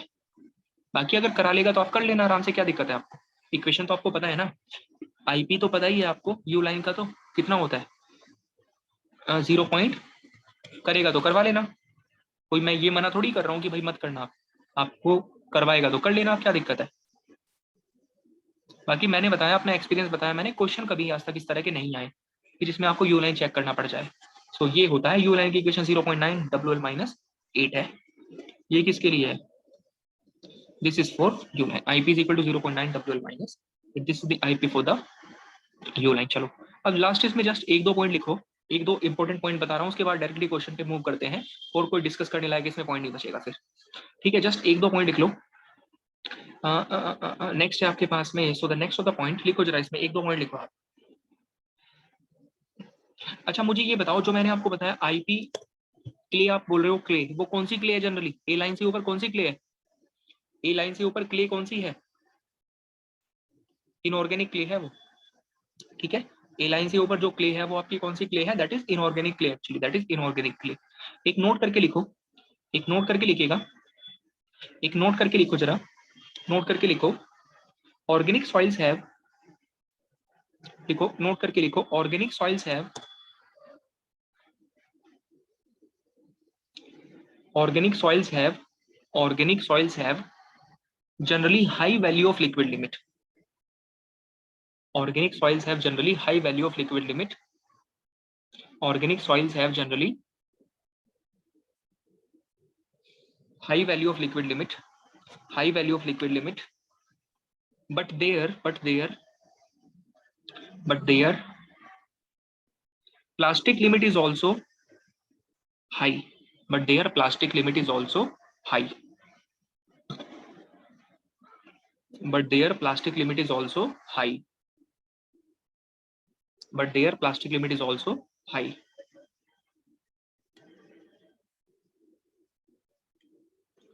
ठीक है, but their plastic limit is also high. Therefore their plasticity index values, therefore their plasticity index values, therefore their plasticity index values, therefore their plasticity index values, their plasticity index values are not such high, are not such high, are not such high, ठीक है, are not such high, therefore their plasticity index values are not such high, are not such high, ठीक है, are not such high। बताओ ये note आया समझ में? ये नोट आया आपको समझ में? एक ऑब्जर्वेशन बेस्ड पॉइंट बताया आपको कि भाई जो ऑर्गेनिक सॉइल होती है उनकी लिक्विड लिमिट ज्यादा होती है, लेकिन उनकी प्लास्टिक लिमिट भी ज्यादा होती है, जिस वजह से उनका आई जो होता है, आईपी जो होता है वो जनरली कम निकल के आता है। ये पॉइंट आया क्या समझ में? बोलो, ये पॉइंट क्लियर है? एक ऑब्जर्वेशन बेस्ड पॉइंट है आपका, simply based on the observations की जनरली लिक्विड लिमिट हाई होती है, लेकिन इनकी प्लास्टिक लिमिट भी हाई निकल कर आती है, इसीलिए आईपी क्या हो जाता है? कम हो जाता है। भाई आईपी क्या होता है? डब्ल्यूएल माइनस डब्ल्यूपी होता है ना, सो डब्ल्यूएल ज्यादा था लेकिन डब्ल्यूपी भी ज्यादा था, तो आईपी क्या हो गया? कम हो गया। ये क्लियर है पॉइंट? चलो अब नेक्स्ट आगे डिस्कस करें, जस्ट अब इस पे क्वेश्चन प्रैक्टिस कर लेते हैं कुछ। अब इस पे जितने भी टॉपिक, जितने भी कॉन्सेप्ट आपको बताए हैं वो सारे के सारे कॉन्सेप्ट आपको अप्लाई करने हैं। कुछ क्वेश्चंस प्रैक्टिस करेंगे जिससे कि आपको अप्लाई करना आ जाए कॉन्सेप्ट को, जो चीजें आपने डिस्कस करी है उनको अप्लाई कैसे करते हैं। चलिए नेक्स्ट क्या है आपके पास में? सो पॉइंट क्या था कि भाई लिक्विड लिमिट हाई होती है ऑर्गेनिक सॉइल की, बट इनकी प्लास्टिक लिमिट भी हाई होती है, इनकी प्लास्टिक लिमिट भी हाई होती है, देयरफॉर इनकी आईपी कम निकल के आती है। सो क्या था? लिक्विड लिमिट हाई होता है इनके लिए, लेकिन इनका प्लास्टिक लिमिट भी हाई निकल के आता है, इसीलिए आईपी क्या हो जाता है? कम हो जाता है ऑर्गेनिक सॉइल्स का। चलिए ऑर्गेनिक सॉइल का आईपी कम हो जाता है। नाउ क्वेश्चन सेगमेंट पे आते हैं अब। चलो क्वेश्चन शुरू करते हैं। एक जस्ट मुझे आप एक आंसर कर दो, क्या आईपी नेगेटिव हो सकता है? आईपी नेगेटिव हो सकता है क्या? किसी सॉइल का आईपी नेगेटिव हो सकता है?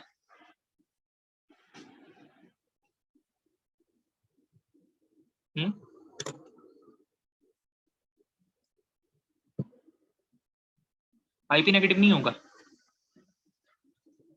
आईपी नेगेटिव नहीं होगा, क्लियर है? सो किसी सॉइल का आईपी क्या है? नेगेटिव नहीं होगा।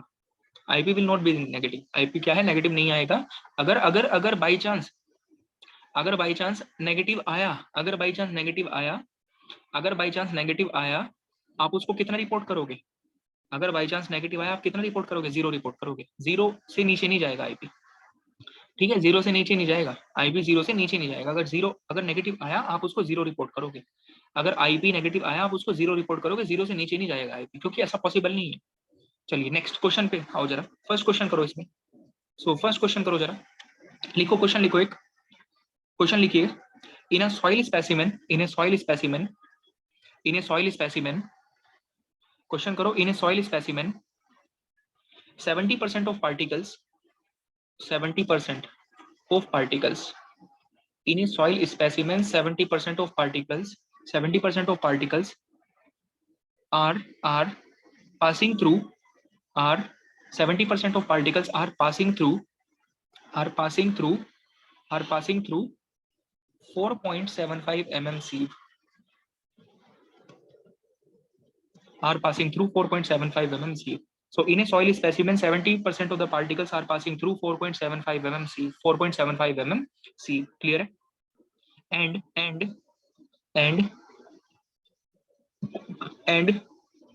40% of particles and 40% of particles and 40% of particles 40% of particles are passing through and 40% of particles are passing through 40% of particles are passing through and 40% of particles are passing through 75 microns, are passing through 75 micron sieve, and 40% of the particles are passing through 75 micron sieve, are passing through 75 micron sieve, are passing through 75 micron sieve. ठीक है? So 70% of the particles are passing through 4.75 mm sieve and 40% of the particles are passing through 75 micron sieve. अब ये जो soil है, इस soil के लिए आपको CU बता रखा है कितना, 8 है, CU 8 दिया हुआ है आपको. इस सॉइल का CC आपको दे रखा है 2, CC आपको दे रखा है क्वेश्चन में 2 दे रखा है. आपको बताना क्या है, soil will be classified as, soil will be classified as, soil will be classified as A, B, C, D, A, B, C, D, SP, GP, SW, GW. बताओ, आंसर करो, आंसर करो.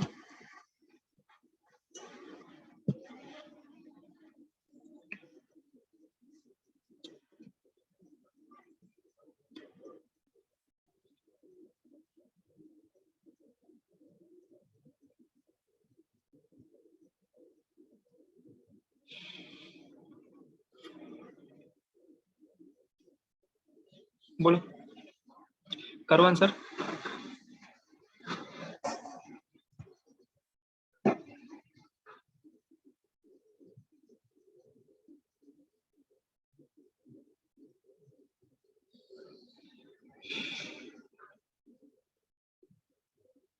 SW.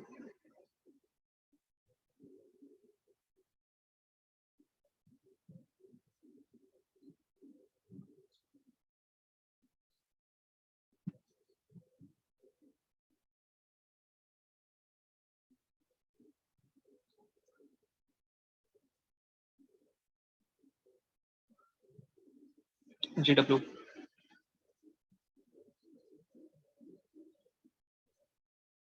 SP. मोनिका, आपका SP आ रहा है answer?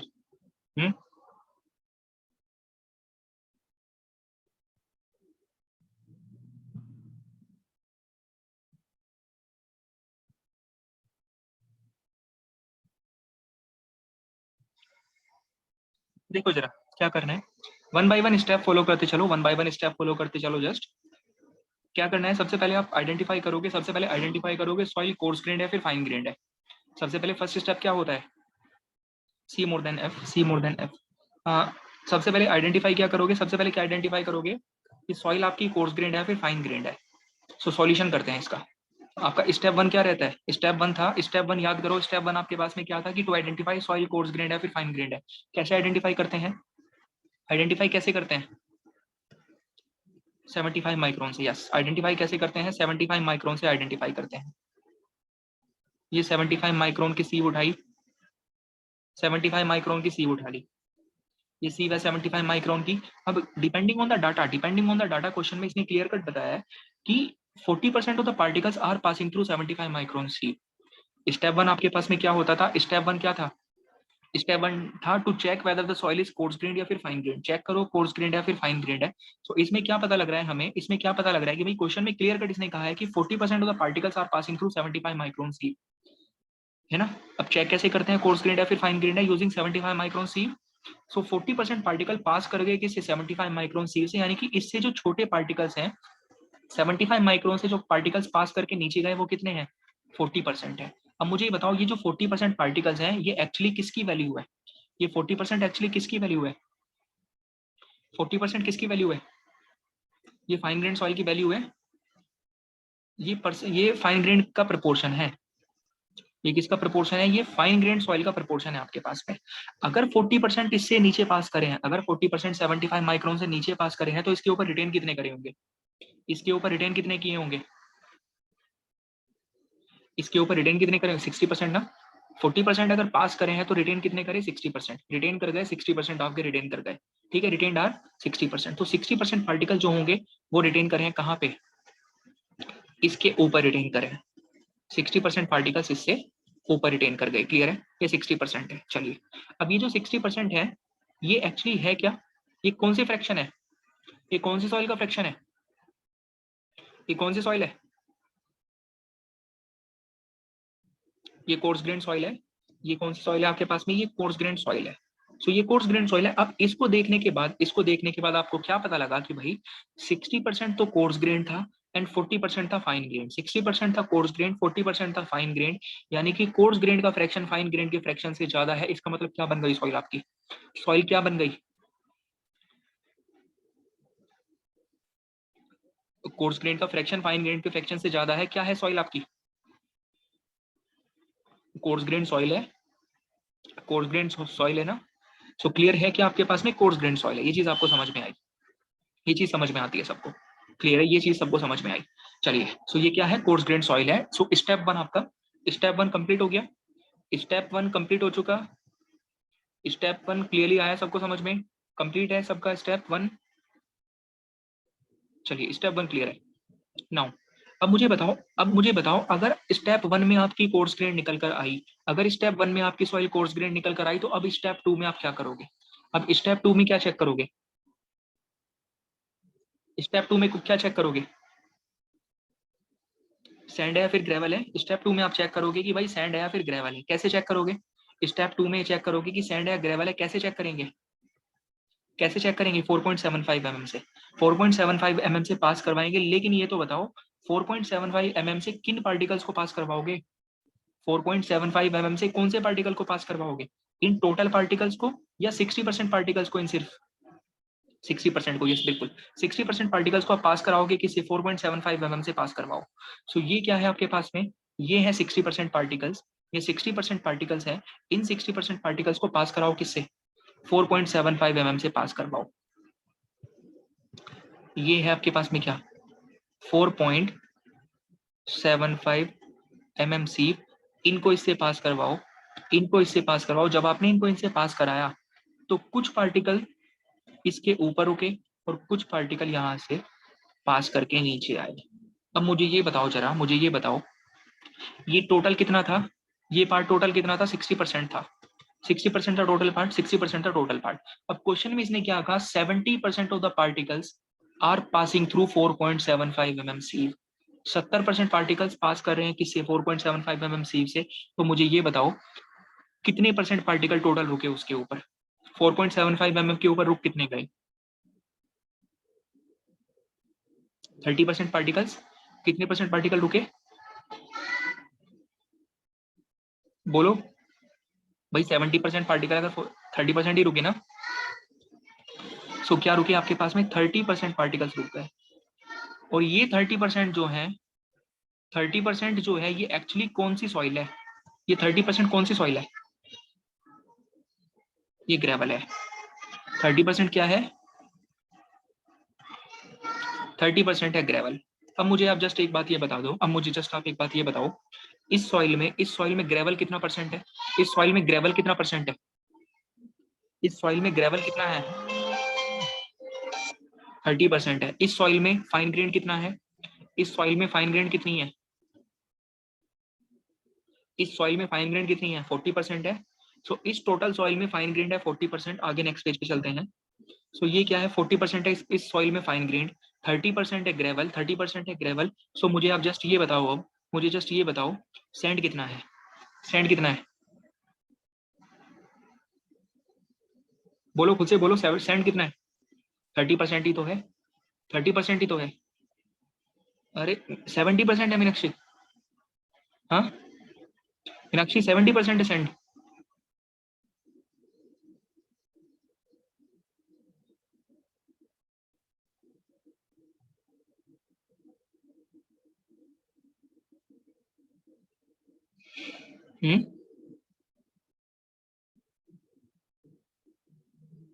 भाई soil में 30% gravel है, 40% fine grain soil है, सो सैंड कितना है?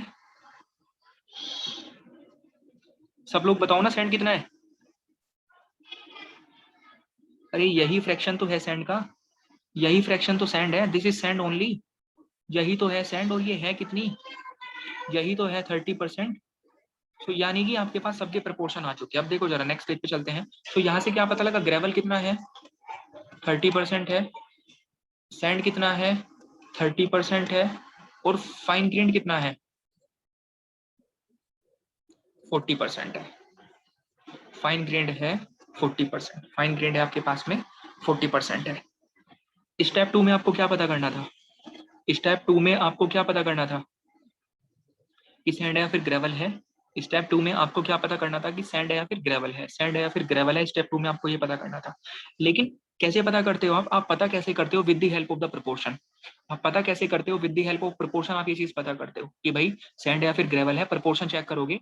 अब मुझे ये बताओ, यहाँ पे तो दोनों का प्रोपोर्शन सेम आ रहा है, क्या बोलोगे आप इसको? ये सैंड है या ग्रेवल है? ये सैंड है ग्रेवल है? ये ग्रेवल है।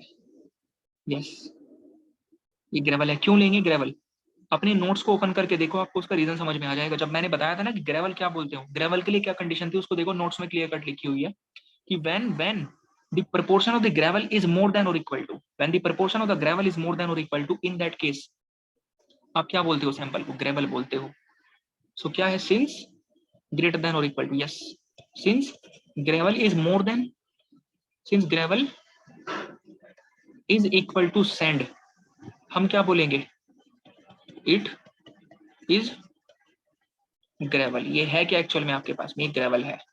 सो ये मुझे बताओ, स्टेप 2 कंप्लीट हो गया क्या? Step 2 complete. स्टेप 2 कंप्लीट हो चुका आपका?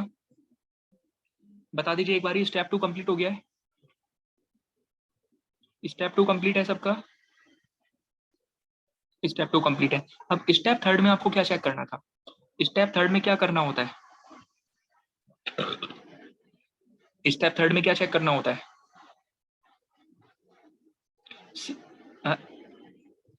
सीयूसीसी थोड़ी चेक करेंगे स्टेप 3 में डायरेक्टली। स्टेप 3 में क्या सीयूसीसी चेक करते हैं? Sir sand 42%, gravel 18%।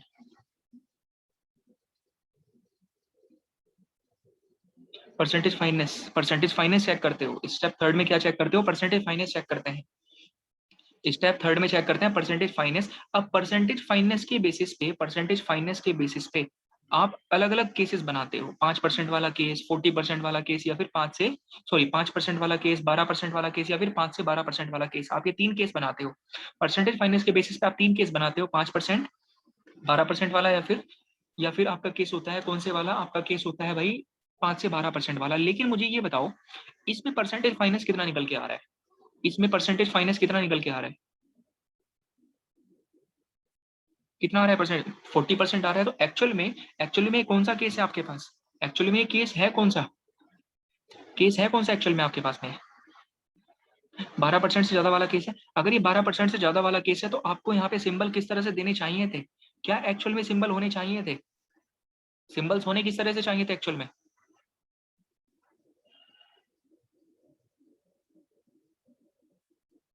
सिंबल्स होने कैसे चाहिए थे?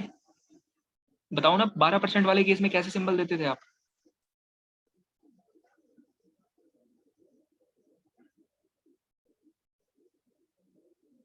बोलो, इतना टाइम क्यों लग रहा है? 12% से ज्यादा वाले केस में, यस, GC GM, यस, बिल्कुल बिल्कुल बिल्कुल, यही सिंबल तो होते थे आपके पास, ये होने चाहिए थे। ये होने चाहिए थे, लेकिन क्वेश्चन के ऑप्शंस में ऐसे सिंबल नहीं दे रखे हैं। होना तो एक्चुअल में ये चाहिए था जो आपने बताया अभी, लेकिन ऐसे ऑप्शन नहीं दे रखे हैं क्वेश्चन में। ऑप्शन ऐसे नहीं दे रखे हैं तो आप किसके साथ जाओगे अब? अब अगर ऐसे ऑप्शन नहीं दे रखे तो आप किसके साथ जाओगे? अगर ऐसे ऑप्शन नहीं दे रखे आपको, एक्चुअली में तो ये होना चाहिए था, परसेंटेज फाइनेंस चेक करते उसके हिसाब से जीसी जीएम ऐसे ऑप्शन होने चाहिए थे आपके पास में, लेकिन अगर नहीं दे रखे हैं, अगर नहीं दे रखे हैं तो जो क्वेश्चन में ऑप्शन दे रखे हैं, जो क्वेश्चन में ऑप्शन दे रखे हैं उसी के साथ जाओ ना, जो क्वेश्चन में ऑप्शन दे रखे हैं उसी के साथ में जाओ। सर डाउट है 60% का 70% होगा, 2% 42% 40। एक सेकंड मीनाक्षी, अभी डिस्कस कर रहे हैं उसको ना, अभी डिस्कस कर लेता हूँ उसको, एक मिनट रुको जरा, जस्ट अभी डिस्कस कर रहे हैं उसको, एक मिनट रुको, एक मिनट अभी बता रहा हूँ, एक मिनट पहले।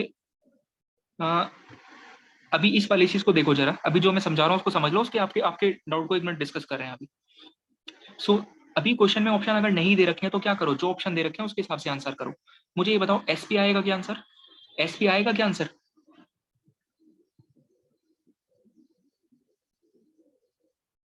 नहीं आएगा। क्यों नहीं आएगा एसपी? एसपी क्यों नहीं आएगा? क्योंकि ये क्या सैंड है क्या? ये क्या सैंड है? अगर ये ग्रेवल है, ये ग्रेवल है, तो ये दोनों ऑप्शन क्या हो गए आपके? ये दोनों ऑप्शन तो खत्म हो गए, ये दोनों खत्म हो गए ना, ये दोनों ऑप्शन खत्म हो गए। अब ये दोनों ऑप्शन खत्म हो गए, एक तो बचा जीपी, एक बचा जीडब्ल्यू, एक बचा जीपी बचा, एक बचा जीडब्ल्यू, एक जीपी बच रहा है, एक बच रहा है आपके पास में जीडब्ल्यू बच रहा है। सो जो जीडब्ल्यू है, जीपी है, किसके बेसिस पे पता करोगे? इस सीयू सीसी को चेक करो, ये क्या वेल ग्रेडेड है पुअरली ग्रेडेड है, बोलो जरा। वेल ग्रेडेड की कंडीशन है, पुअरली की कंडीशन है? वेल की कंडीशन है, वेल की कंडीशन है, तो आंसर क्या आ जाएगा? जीडब्ल्यू आएगा क्या आंसर? बोलो आंसर जीडब्ल्यू आएगा या नहीं आएगा? आंसर जीडब्ल्यू आएगा क्या? आंसर जीडब्ल्यू आया, आएगा आंसर जीडब्ल्यू? हाँ तो मीनाक्षी आप क्या पूछ रहे हैं?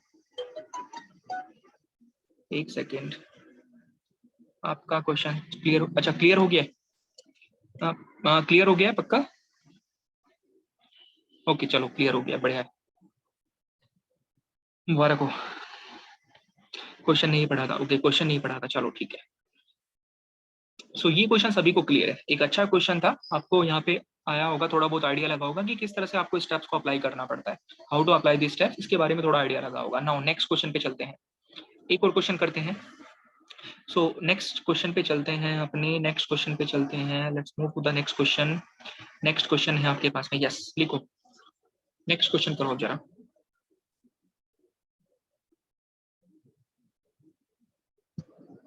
एक सेकंड में नेक्स्ट क्वेश्चन देख लेता हूँ।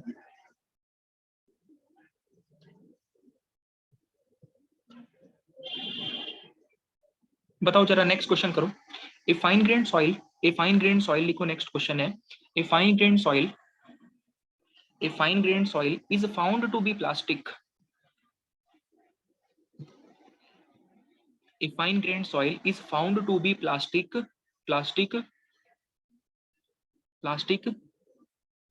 in the water content range of, in the water content range of, is found to be plastic in the water content range of, in the water content range of 26% से 48% तक, यहाँ पे 2 है। A fine grained soil is found to be plastic in the water content range of, is found to be plastic in the water content range of 26% to 48%, 26% to 48%, ठीक है। Now आगे है, as per Indian standard classification system, as per Indian standard classification system, as per Indian standard classification system, as per Indian standard classification system, the soil will be classified as per Indian standard classification system the soil will be classified as. बताओ answer क्या होगा? As per Indian standard classification system the soil will be classified as, करो answer क्या होगा, बोलो।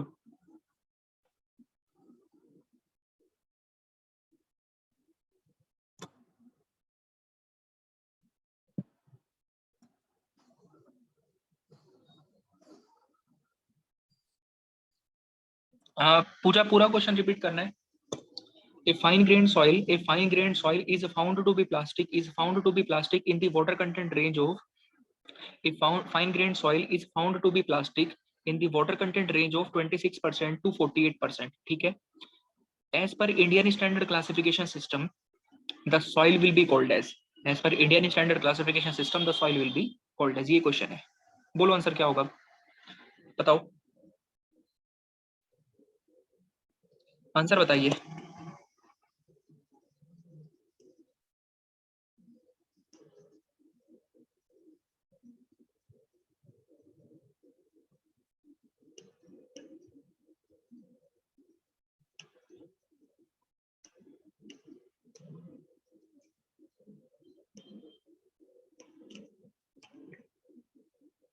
सी आई, yes, आ रहे हैं answer. So answer आ रहा है आपके पास में, सी आई आ रहा है, आंसर आ रहा है सबका सी आई। मैंने ऑप्शन नहीं दिए यहाँ पे, ऑप्शन इसमें दे रखे थे बट वो मैंने दिए नहीं आपको, इसको हटा दो, ऑप्शन नहीं देंगे। तो क्या है, क्वेश्चन पढ़ो जरा जस्ट। इस fine grain soil, a fine grain soil यानी कि मुझे आप ये बताओ, इसने क्वेश्चन में आपको ऑलरेडी बोल दिया फाइन ग्रेन सॉइल है, क्वेश्चन में इसने आपको ऑलरेडी बोल दिया फाइन ग्रेन सॉइल है, मतलब इसने आपको क्या खुद से ऑलरेडी पहला स्टेप करके दे रखा है, इसने क्या ऑलरेडी आपको खुद से फर्स्ट स्टेप करके दिया हुआ है, बोलो, करके दे रखा है ना, इसने आपको ऑलरेडी खुद से फर्स्ट स्टेप करके दिया होगा। अगर इसने आपको फर्स्ट स्टेप करके दे रखा है तो अब आप डायरेक्टली किस पे आओगे, अब आप किस पे आओगे, स्टेप नंबर 2 पे, आप किसके ऊपर आओगे, स्टेप नंबर 2 पे आओगे ना, स्टेप 1 तो उसने कर दिया ऑलरेडी, अब आप किस पे आओगे, स्टेप नंबर 2 पे आओगे। स्टेप नंबर 2 पे आके चेक क्या करोगे, स्टेप 2 में आके क्या चेक करोगे, स्टेप 2 में आईपी चेक करोगे, यस आईपी चेक करो, आईपी चेक करो, पहले तो डाटा देख लो क्या दे रखा है, a fine grain soil is found to be plastic in the water content range of, plastic in the water content range of, ये क्या है, लिक्विड स्टेट है, ये है प्लास्टिक स्टेट है, ठीक है, ये प्लास्टिक स्टेट है, नहीं नहीं एक second, liquid state plastic state, एक लाइन और भी तो आएगी, चलो एक लाइन और बना दो, ये लिक्विड स्टेट है, ये है आपके पास में प्लास्टिक स्टेट है, semi solid and solid, clear है, ये है। अब इसने क्या बोला, a fine grain soil is found to be plastic in the water content range of, मुझे ये बताओ फाइन ग्रेन सॉइल किस किस वाटर कंटेंट के बीच में प्लास्टिक स्टेट में होती है, वो कौन से दो वाटर कंटेंट होते हैं जिसमें आपकी fine grain soil plastic condition में होती है, कौन से water content, liquid limit and liquid, yes liquid limit and the plastic limit, वो होते हैं liquid limit and the plastic limit. तो क्या इसने आपको इनडायरेक्टली सॉइल का liquid limit and plastic limit दे दिया, क्या क्या इसने आपको इनडायरेक्टली सॉइल का liquid limit and plastic limit दे दिया, इनमें से कौन सा लिक्विड लिमिट है, लिक्विड लिमिट कौन सा है, लिक्विड लिमिट कौन सा है 48, लिक्विड लिमिट है 48%, प्लास्टिक लिमिट कौन सा है, प्लास्टिक लिमिट कौन सा है आपके पास में 26% है, प्लास्टिक लिमिट है 26%। सो अब क्या करोगे, जस्ट जस्ट आपको क्या करना है भाई, चेक करना है, चेक करना है, पता करो क्या, आईपी पता करो, आईपी पता करो, IP of soil, IP of soil कितना आ रहा है, WL माइनस WP, क्या वैल्यू आ रही है, ये आएगा आपके पास में कितना 22 आ रहा है, 22% आ रहा है। अब इस वैल्यू को किसके साथ कंपेयर करोगे, इस वैल्यू को किसके साथ कंपेयर करोगे, ए लाइन के आईपी के साथ, यस ए लाइन आईपी के साथ कंपेयर करो इसको, ए लाइन आईपी से इसको कंपेयर करो, क्या होता है ए लाइन का आईपी 0.73 WL माइनस 20, बताओ कितनी वैल्यू आ रही है, ये वैल्यू कितनी आ रही है 20.44% आ रही है, 20.44% आपकी ये वैल्यू आ रही है। सो यहाँ से क्या कंक्लूजन आपको मिल रहा है, यहाँ से क्या कंक्लूजन मिल रहा है, IP of the soil is more than IP of A line. So ये क्या है, क्या सिंबल आएगा इसके लिए, क्या सिंबल आ जाएगा, क्ले आ जाएगा, yes that will B clay, ये क्ले हो गया। अब नेक्स्ट क्या करोगे आप, नेक्स्ट आपका काम क्या है, नेक्स्ट क्या करोगे, next check liquid limit, yes next करो check liquid limit, liquid limit check करो, लिक्विड लिमिट कितनी है यहाँ पे, लिक्विड लिमिट है 48%। सो कौन सा क्या सिंबल आएगा इसके बेसिस पे, ये कैसी है, इंटरमीडिएट कंप्रेसिबल है, हाईली कंप्रेसिबल है, इंटरमीडिएट कंप्रेसिबल है, इंटरमीडिएट कंप्रेसिबल है, इंटरमीडिएट कंप्रेसिबल है। सो क्या बना फाइनली, क्या सिंबल बना आपके पास में, फाइनली क्या बना आपके पास, सी आई बन गया फाइनली, यस। सो फाइनली आपके पास में आ रहा है that answer is C I. ठीक है, सो आंसर आएगा आपके पास में क्या, इंटरमीडिएट कंप्रेसिबल, दैट इज, चलो intermediate compressible C I answer आ जाएगा। सो क्ले है एंड इंटरमीडिएट कंप्रेसिबल है, so the answer will be C I. ये आपकी एमसीक्यू की अप्रोच रहती है, इसी तरह से आपको चलना है। जस्ट एमसीक्यू में इस तरह से आपको क्वेश्चन करने हैं, सिंपल सिंपल से क्वेश्चन आते हैं। सी आई आ जाएगा आंसर। अब इसका नाम क्या है, इसका पूरा नाम बताओ, इसका पूरा नाम बोलो, इसका पूरा नाम बताओ, इसका पूरा नाम क्या है, बोलो। Intermediate compressible clay, intermediate compressible clay है, this is intermediate compressible clay. So ये क्वेश्चन था। नेक्स्ट क्वेश्चन पे चलते हैं। मुझे पहले ये बताओ, इसमें किसी तरह की कोई दिक्कत किसी को, इस क्वेश्चन में किसी तरह की कोई प्रॉब्लम किसी को, इसमें कोई प्रॉब्लम इस क्वेश्चन में, चलिए क्लियर है। सो इसमें कोई डाउट नहीं है। ओके, सो नेक्स्ट क्वेश्चन पे चलते हैं हम। नेक्स्ट क्वेश्चन करेंगे, लिखो जरा, नेक्स्ट क्वेश्चन करो आप लोग, नेक्स्ट करो, नेक्स्ट नेक्स्ट होगा आपके पास में, चलिए लिखो, आउट ऑफ लिखो, out of 500 gram, out of 500 gram, out of 500 gram, out of 500 gram of soil, out of 500 gram of soil used in a test, out of 500 gram of soil, out of 500 gram of soil used in a test, used in a test, out of 500 gram of soil used in a test, 200 gram, 200 gram was retained, 200 gram was retained, 200 gram was retained, 200 gram was retained on Indian standard 600 micron sieve, Indian standard 600 micron. Repeat कर रहा हूं मैं, out of 500 gram of soil, out of 500 gram of soil used in a test, out of 500 gram of soil used in a test, 200 gram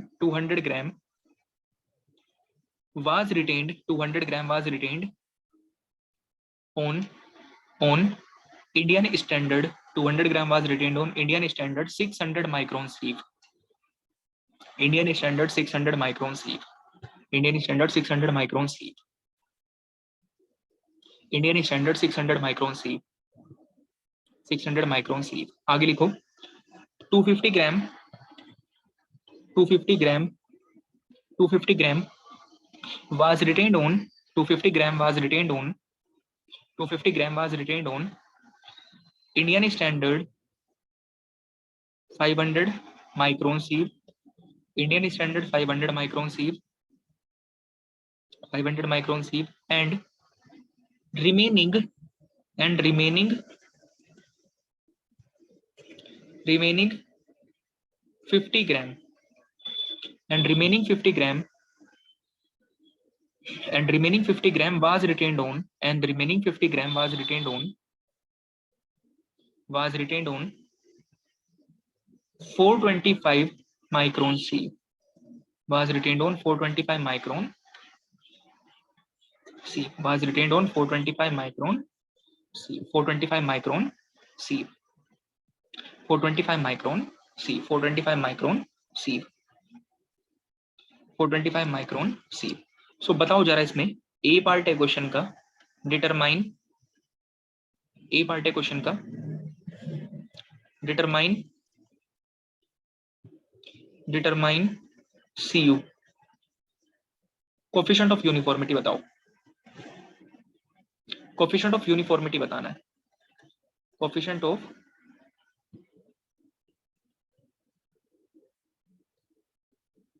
uniformity बताओ, determine the value of coefficient of uniformity,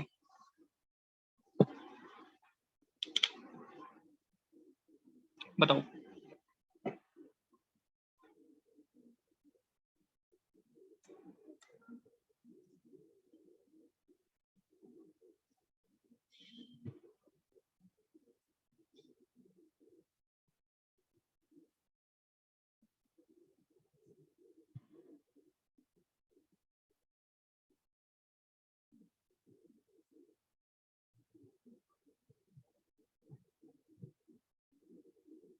1.2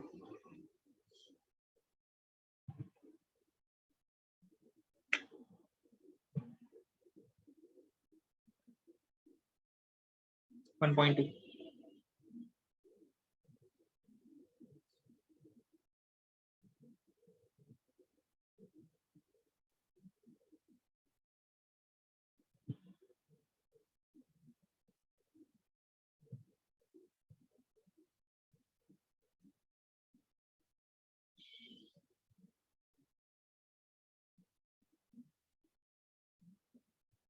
बाकी लोगों का नहीं आ रहा answer? बाकी का answer नहीं आ रहा? 1.2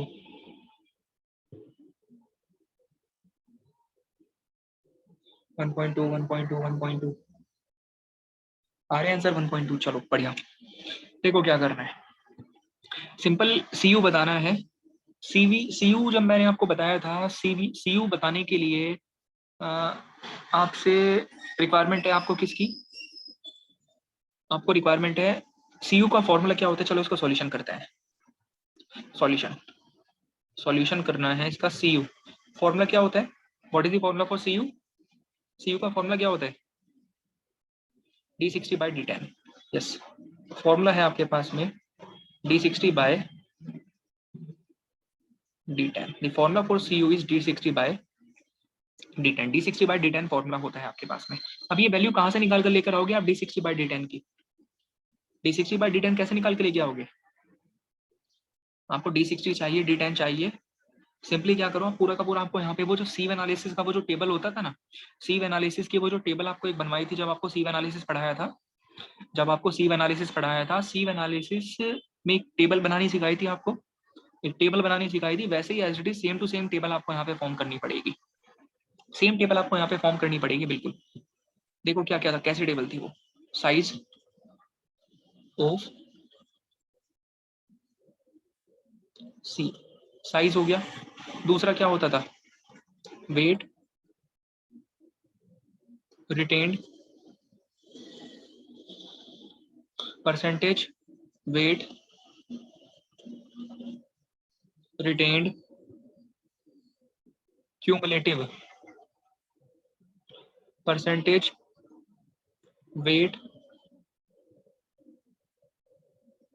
रिटेन्ड परसेंटेज फाइनर। लास्ट में क्या आएगा? Percentage finer. लास्ट में आएगा परसेंटेज फाइनर। सो क्या क्या सीव्स आप साइजेस आपको मेंशन कर रखे हैं क्वेश्चन में? आपको कौन कौन से सीव साइजेस दे रखे हैं क्वेश्चन में? आपको कौन कौन से साइजेस ऑफ सीव दिए हुए हैं? कौन कौन सा साइज ऑफ सीव दे रखा है? 600, 500 एंड 425। 600 दिया है, 500 दिया है एंड 425 दिया है। 600 माइक्रोन, 525, 500 माइक्रोन एंड 425 माइक्रोन, ये सब साइजेस दे रखे हैं आपको। यही सब साइजेस तो दिए ना आपको क्वेश्चन में, ठीक है? ये सब ये एज इट इज सेम तरह से टेबल फॉर्म करो जैसे वहां पे फॉर्म की थी। यहाँ पे साइजेस क्या दिए हैं? 600 माइक्रोन है, 500 माइक्रोन एंड 425 माइक्रोन है। वेट रिटेन बताओ, यहाँ पे कितना वेट रिटेन हो रहा है? 600 पे कितना वेट रिटेन हुआ? 200, यहाँ पे 250 एंड यहाँ पे 50। परसेंटेज वेट रिटेन बताओ, परसेंटेज बोलो, परसेंटेज बोलो।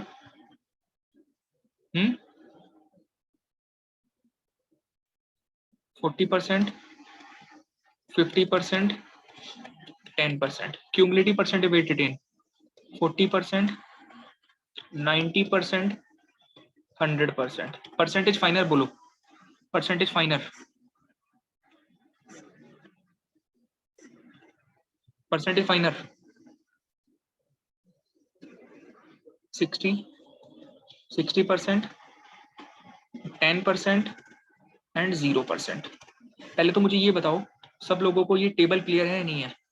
इस टेबल में कोई किसी तरह का डाउट, किसी तरह की कोई दिक्कत, कोई किसी तरह का विचार मन में? बताओ। टेबल में, टेबल में कोई प्रॉब्लम कैसे बनाई है? इस टेबल में कोई किसी तरह का डाउट किसी को?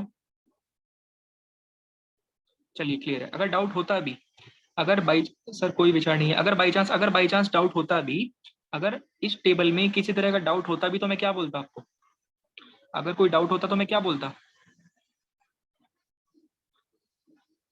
कि प्रीवियस लेक्चर चेक करो।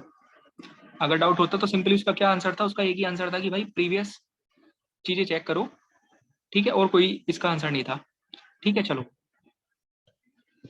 सो यहां से अब देख लो चेक करके आप, ये किसकी वैल्यू है? This is the value for D60। ये किसकी वैल्यू है आपके पास में? D10 की वैल्यू है। ये D60 है, D10 है, सॉरी ये D60 D10 नहीं है, ये गलत बोल दिया आपने। ये D60 है और ये क्या है? ये D10 है। ये D60 है और ये D10 है। सो लिखो जरा, CU will be equal to what? D60 by D10, 600 by 500 कितना आ रहा है? 1.2 आ रहा है। आंसर आया कितना आपके पास में? 1.2 आया। बताओ क्लियर है नहीं है? ये चीज क्लियर है? चलिए इसी क्वेश्चन का बी पार्ट करो, इसी सेम क्वेश्चन का बी पार्ट लिखो, इसी सेम क्वेश्चन का बी पार्ट लिखो, इसी का बी पार्ट बताना है आपको, इसी का बी पार्ट बताना है। The classification of the soil, B part है the classification of soil is equal to question mark. The classification of the soil is equal to question mark. इसकी क्लासिफिकेशन करनी है आपको। क्या बोलेंगे हम इस सॉइल को? बोलो जरा, इस सॉइल का क्या नाम होगा? इस सॉइल का नाम क्या होगा?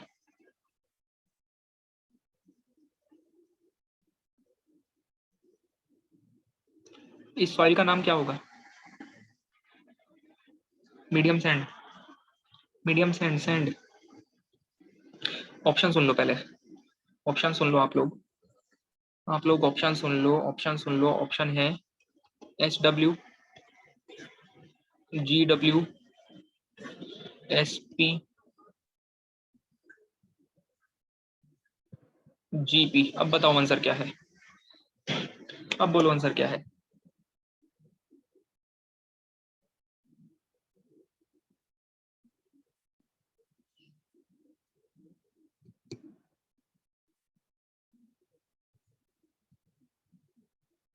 अभी आ रहे हैं ना आंसर? SP आएगा। पुअरली ग्रेडेड सैंड है एक तरह से। ये क्या है? पुअरली ग्रेडेड सैंड है, that is a poorly graded sand. Answer आएगा क्या? C will be the correct answer. C will be the correct answer for this. अब देखो जरा कैसे, अभी टेबल चेक करके देखो, अभी टेबल चेक करके देखो। जस्ट आपको जस्ट सबसे पहला काम क्या होता है?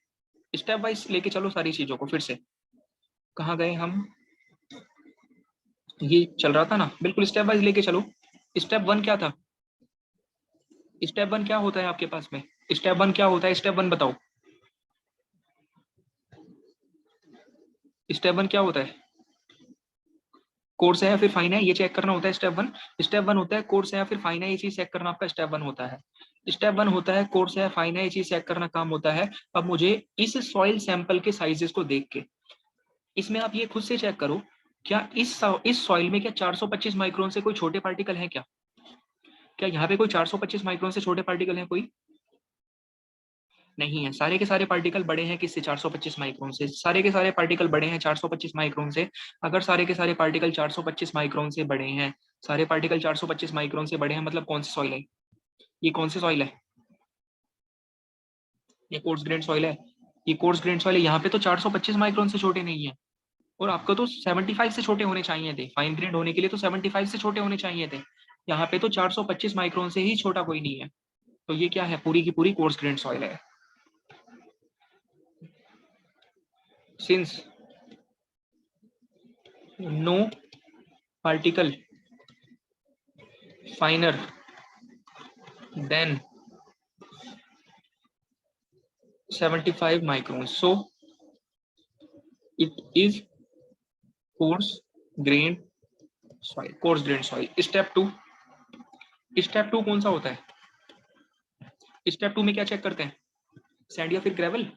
स्टेप 2 होता है आपका क्या चेक करना कि भाई सैंड या फिर ग्रेवल है, सैंड या फिर ग्रेवल है। अब आप एक बात देखो जरा, आप इस साइजेस के, इन साइजेस को देखो आप जरा, आप ये साइजेस जो है इन साइजेस को देखो, इन साइजेस को देखो आप जरा, जस्ट आप इन साइजेस को देखो कि भाई मुझे ये बताओ, ये 425 माइक्रोन से बड़े पार्टिकल, ये सारे के सारे पार्टिकल जनरली, ये सारे के सारे जो पार्टिकल्स हैं वो क्या सब मोस्टली 6, अब यहाँ पे चलो एक बात देखना, आप यहाँ पे ऐसे समझ लो, ऐसे समझ लो, ग्रेवल का साइज होता है मोर देन 4.75 mm, ग्रेवल का साइज होता है मोर देन 4.75 mm, अगर 4.75 mm से बड़े पार्टिकल है that is gravel actually, that is gravel actually.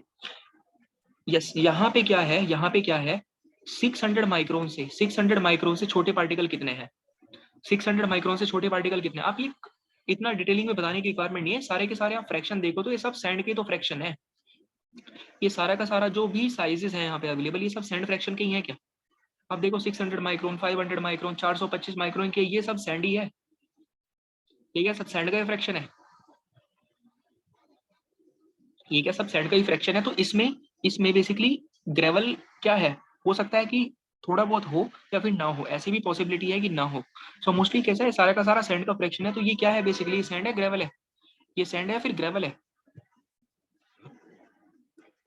ये सैंड है। यस, ये क्या है, ये है आपके पास में, ये है सैंड, ये सैंड फ्रैक्शन है। सिंस मोस्टली पार्टिकल्स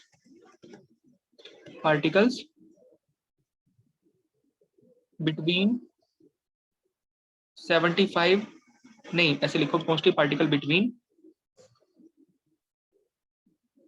425 माइक्रोन से 600 माइक्रोन, इसलिए क्या है, ये सैंड है, ये क्या है, सैंड फ्रैक्शन है। अब स्टेप थर्ड में क्या चेक करना होता है, स्टेप थर्ड में क्या चेक करते हो, स्टेप थर्ड में क्या चेक करते हो, percentage finance, percentage finance step third में क्या चेक करते हैं। अभी मीनाक्षा फिर डायरेक्टली सीयूसीसी पे कूद गए, आप डायरेक्टली सीयूसीसी पे चले गए डायरेक्टली फिर से, भाई परसेंटेज फाइनेंस जाएंगे, परसेंटेज फाइनेंस के हिसाब से केस उठाओगे आप, परसेंटेज फाइनेंस पे जाओगे पहले, ऑप्शन में भले ही कुछ नहीं है लेकिन हम पूरा एक सीक्वेंस लेके चलेंगे, ठीक है। सीक्वेंस क्या है आपके पास में, सीक्वेंस ये है कि परसेंटेज फाइनेंस चेक करना है, फिर परसेंटेज फाइनेंस की बेसिस पे देखेंगे कि कौन सा केस उठाना है, क्लियर है। तो क्या चेक करना है, परसेंटेज फाइनेंस कितनी है, परसेंटेज फाइनेंस, परसेंटेज फाइनेंस कितनी है, 0 है, परसेंटेज फाइनेंस है 0, 0% है, लेस देन 5%। तो ये कौन सा केस बना आपके पास में, अब ये बताओ थर्ड का कौन सा केस बना, ये स्टेप थर्ड का कौन सा केस है, ए केस है, ए केस है। क्या सिंबल होंगे, कैसे सिंबल होंगे, सिंबल्स कैसे होते हैं इसमें, यही सब तो होते हैं, GW SW GP SP S, यही सब सिंबल्स होते हैं, यही सब सिंबल्स होते हैं। क्या चेक करना है, चेक क्या करना है, चेक क्या करना है आपको यहाँ पे, CU एंड CC चेक करना है। जब CC की कोई इन्फॉर्मेशन नहीं है, CC की कोई इन्फॉर्मेशन नहीं है, CU की इन्फॉर्मेशन है, CU लेस देन 6 निकल कर आ रहा है, CU लेस देन 6 है ना, CU लेस देन 6 है, मतलब क्या है, पुअरली ग्रेडेड है, मतलब पुअरली ग्रेडेड है। अगर पुअरली ग्रेडेड है तो क्या फाइनली आंसर आएगा इसका, क्या बोलोगे आप इसको, सैंड थी जो कि पुअरली ग्रेडेड है, सैंड है ना, यहाँ पे प्रूव हो चुका सैंड है, लेकिन है कैसी, पुअरली ग्रेडेड है, सो दैट विल बी, ये हो जाएगा आपके पास में, ये हो जाएगा आपके पास में SP, SP is the correct answer, poorly graded sand, so the answer will be SP, poorly graded sand, poorly graded sand। मुझे बताओ ये क्वेश्चन सबको क्लियर है नहीं, बताइए जरा, क्वेश्चन बताओ सबको क्लियर है नहीं है वाला, ओके सबको ये क्वेश्चन क्लियर है ना, बहुत अच्छे से क्लियर है, ओ सो ये क्वेश्चन क्लियर है सबको, ठीक। कोई डाउट इसमें, किसी तरह की कोई दिक्कत? बोलो। चलिए क्लियर है।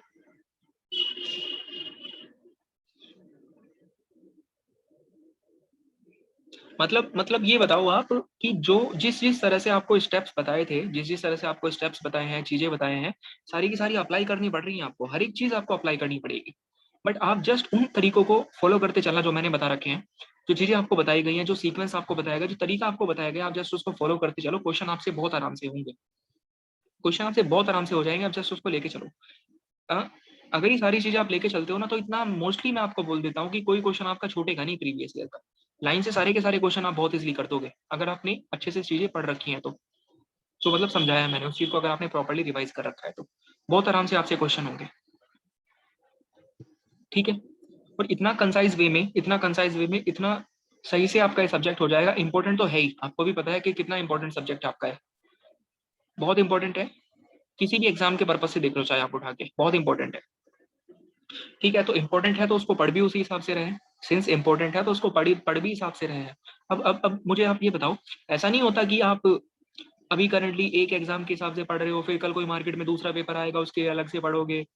सॉइल मैकेनिक्स पढ़ रहे हो, एक बार सॉइल मैकेनिक्स पढ़ो जिससे कि जिंदगी भर के लिए सॉइल मैकेनिक्स की कहानी खत्म हो जाए बस। एक बार सॉइल पढ़नी है तो उसको ऐसे करके पढ़ लो, ऐसे करके पढ़ लो कि कल की डेट में किसी भी एग्जाम में बैठो ना, कल की डेट में किसी भी एग्जाम में बैठो, सॉइल मैकेनिक्स की दोबारा से थ्योरी ना पढ़नी पड़े आपको, सॉइल की दोबारा से थ्योरी ना पढ़नी पड़े, इस तरह से उसको पढ़ लो। अब ऐसा नहीं होता कि आज बाई चांस आप गेट के लिए बैठने वाले हो तो गेट के हिसाब से पढ़ लिया, कल आपका कोई मार्केट में दूसरा पेपर आ जाएगा, दूसरे पेपर के हिसाब से पढ़ोगे, परसों कोई तीसरा पेपर आ जाएगा मार्केट में, तीसरे पेपर के हिसाब से पढ़ोगे। ऐसा नहीं होता, सब्जेक्ट जो करना होता है वो एक ही बार करा जाता है, और तैयारी जो होती है वो तैयारी भी एक ही बार होती है। आप ऐसे नहीं कर सकते कि भाई मैं अब इस एग्जाम के लिए तैयारी कर रहा हूँ, मैं उस एग्जाम के लिए तैयारी कर रहा हूँ, फिर मैं उस एग्जाम के लिए तैयारी करूंगा। तैयारी एक बार होती है, सीखना होता है बस, सारा काम सीखने का ही तो है। ठीक है, एग्जाम एक तरह से बाद की चीज है, पहले आपका इंपॉर्टेंट है कि आपने सब्जेक्ट सीख लिया प्रॉपर्ली या नहीं सीख लिया। भाई पहले एग्जाम मार्केट में आया था, पहले सब्जेक्ट आया था, पहले एग्जाम आया था मार्केट में, पहले सब्जेक्ट आया, ऑब्वियसली सब्जेक्ट आया ना पहले। सब्जेक्ट आया तो सब्जेक्ट को सीख लो बस एक बार ही आराम से, एक बार सब्जेक्ट सीख लिया खत्म हो गई कहानी फिर एग्जाम की। अगर एग्जाम एग्जाम एग्जाम सोच के पढ़ोगे तो कुछ नहीं होने वाला है, एक बार ही सब्जेक्ट खत्म कर लो, अच्छे से खत्म कर लो बस, फिर जैसे कि जिंदगी भर की थ्योरी खत्म हो जाए आपकी सब्जेक्ट की। चलिए नेक्स्ट क्वेश्चन लिखो जरा, write down the next question. Next है, सो नेक्स्ट क्वेश्चन बोलना है आपको, लिखो।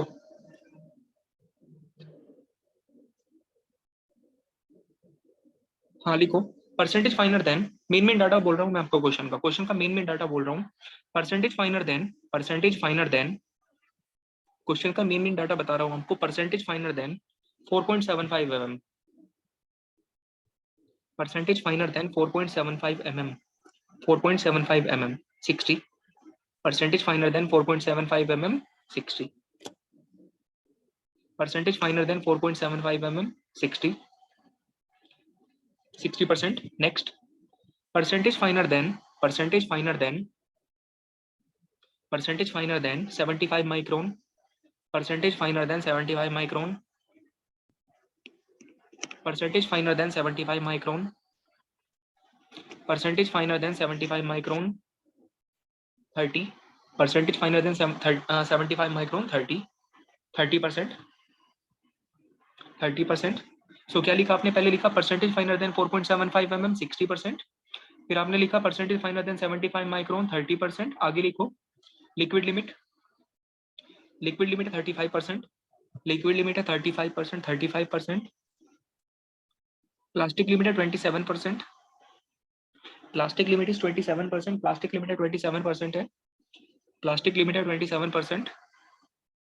सो percentage finer than 4.75 mm, 4.75 mm से छोटे हैं 60% particles, percentage finer than 75 micron 30%, फिर लिक्विड लिमिट है 35%, लिक्विड लिमिट कितना है 35% है, प्लास्टिक लिमिट कितना है 27% है, प्लास्टिक लिमिट है आपके पास में 27%। बताइए क्या नाम होगा सॉइल का, सॉइल का नाम बता दीजिए, सॉइल का नाम बताना है आपको, सॉइल का नाम बताना है, ऑप्शन में दे रहा हूँ, ऑप्शन होगा जीएम, जीएम होगा, एसएम होगा, जीसी होगा, एमएल, एमआई होगा। ML, MI, GC, SM, GM. बोलो जरा, ये सब ऑप्शन है। नाम बताओ सॉइल का।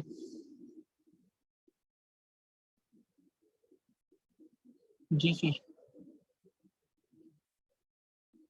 करो, कोशिश करो, करो, बताइए।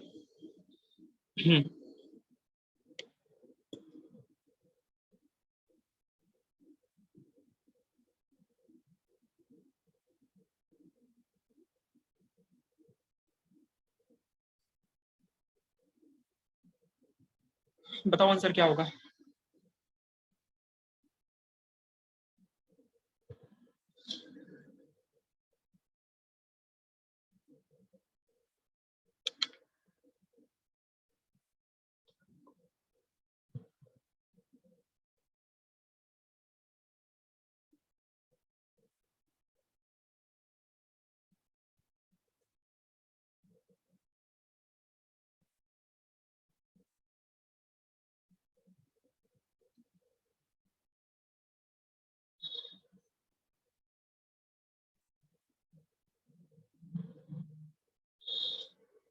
जीसी। आपको भी जीसी आ रहा है? जीसी कैसे पॉसिबल है? एमएल, एमआई आया, एमएल, एमआई आ रहा है, एसएम आ रहा है। सबके आंसर अलग अलग आ रहे हैं। एसएम आया, सबके आंसर अलग अलग आ रहे हैं।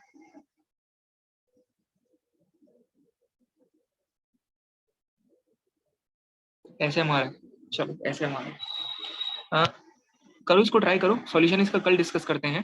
सॉल्यूशन इसका जो है कल डिस्कस करते हैं। एक क्वेश्चन दे दिया मैंने आपको, अच्छे से चेक करके देखना इसको, कहीं गलती तो नहीं कर रहे आप लोग, कहीं गलती तो नहीं कर रहे, इसको चेक करके देखना आप आराम से, कहीं गलती तो नहीं कर रहे, इसको चेक करके देखना आराम से। इसको कल डिस्कस करते हैं सॉल्यूशन को इसके ना, तो सॉल्यूशन जो है कल डिस्कस करेंगे आराम से।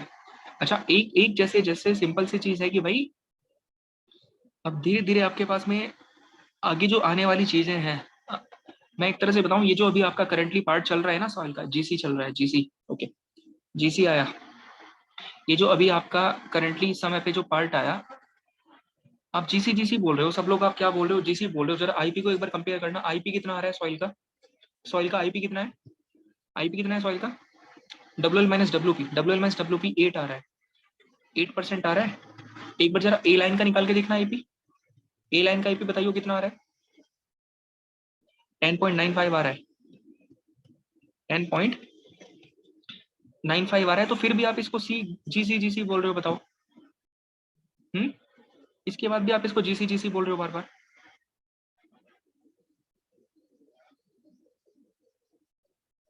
ये जीसी किस एंगल से हो रहा है जीसी? ये क्या ए लाइन से ऊपर जा रही है क्या सॉइल आपकी? क्या इसका आईपी ए लाइन के आईपी से ज्यादा आ गया क्या? अब देखो, अब जीएम आ गया। नहीं आया ना ज्यादा, तो जीसी कैसे पॉसिबल है?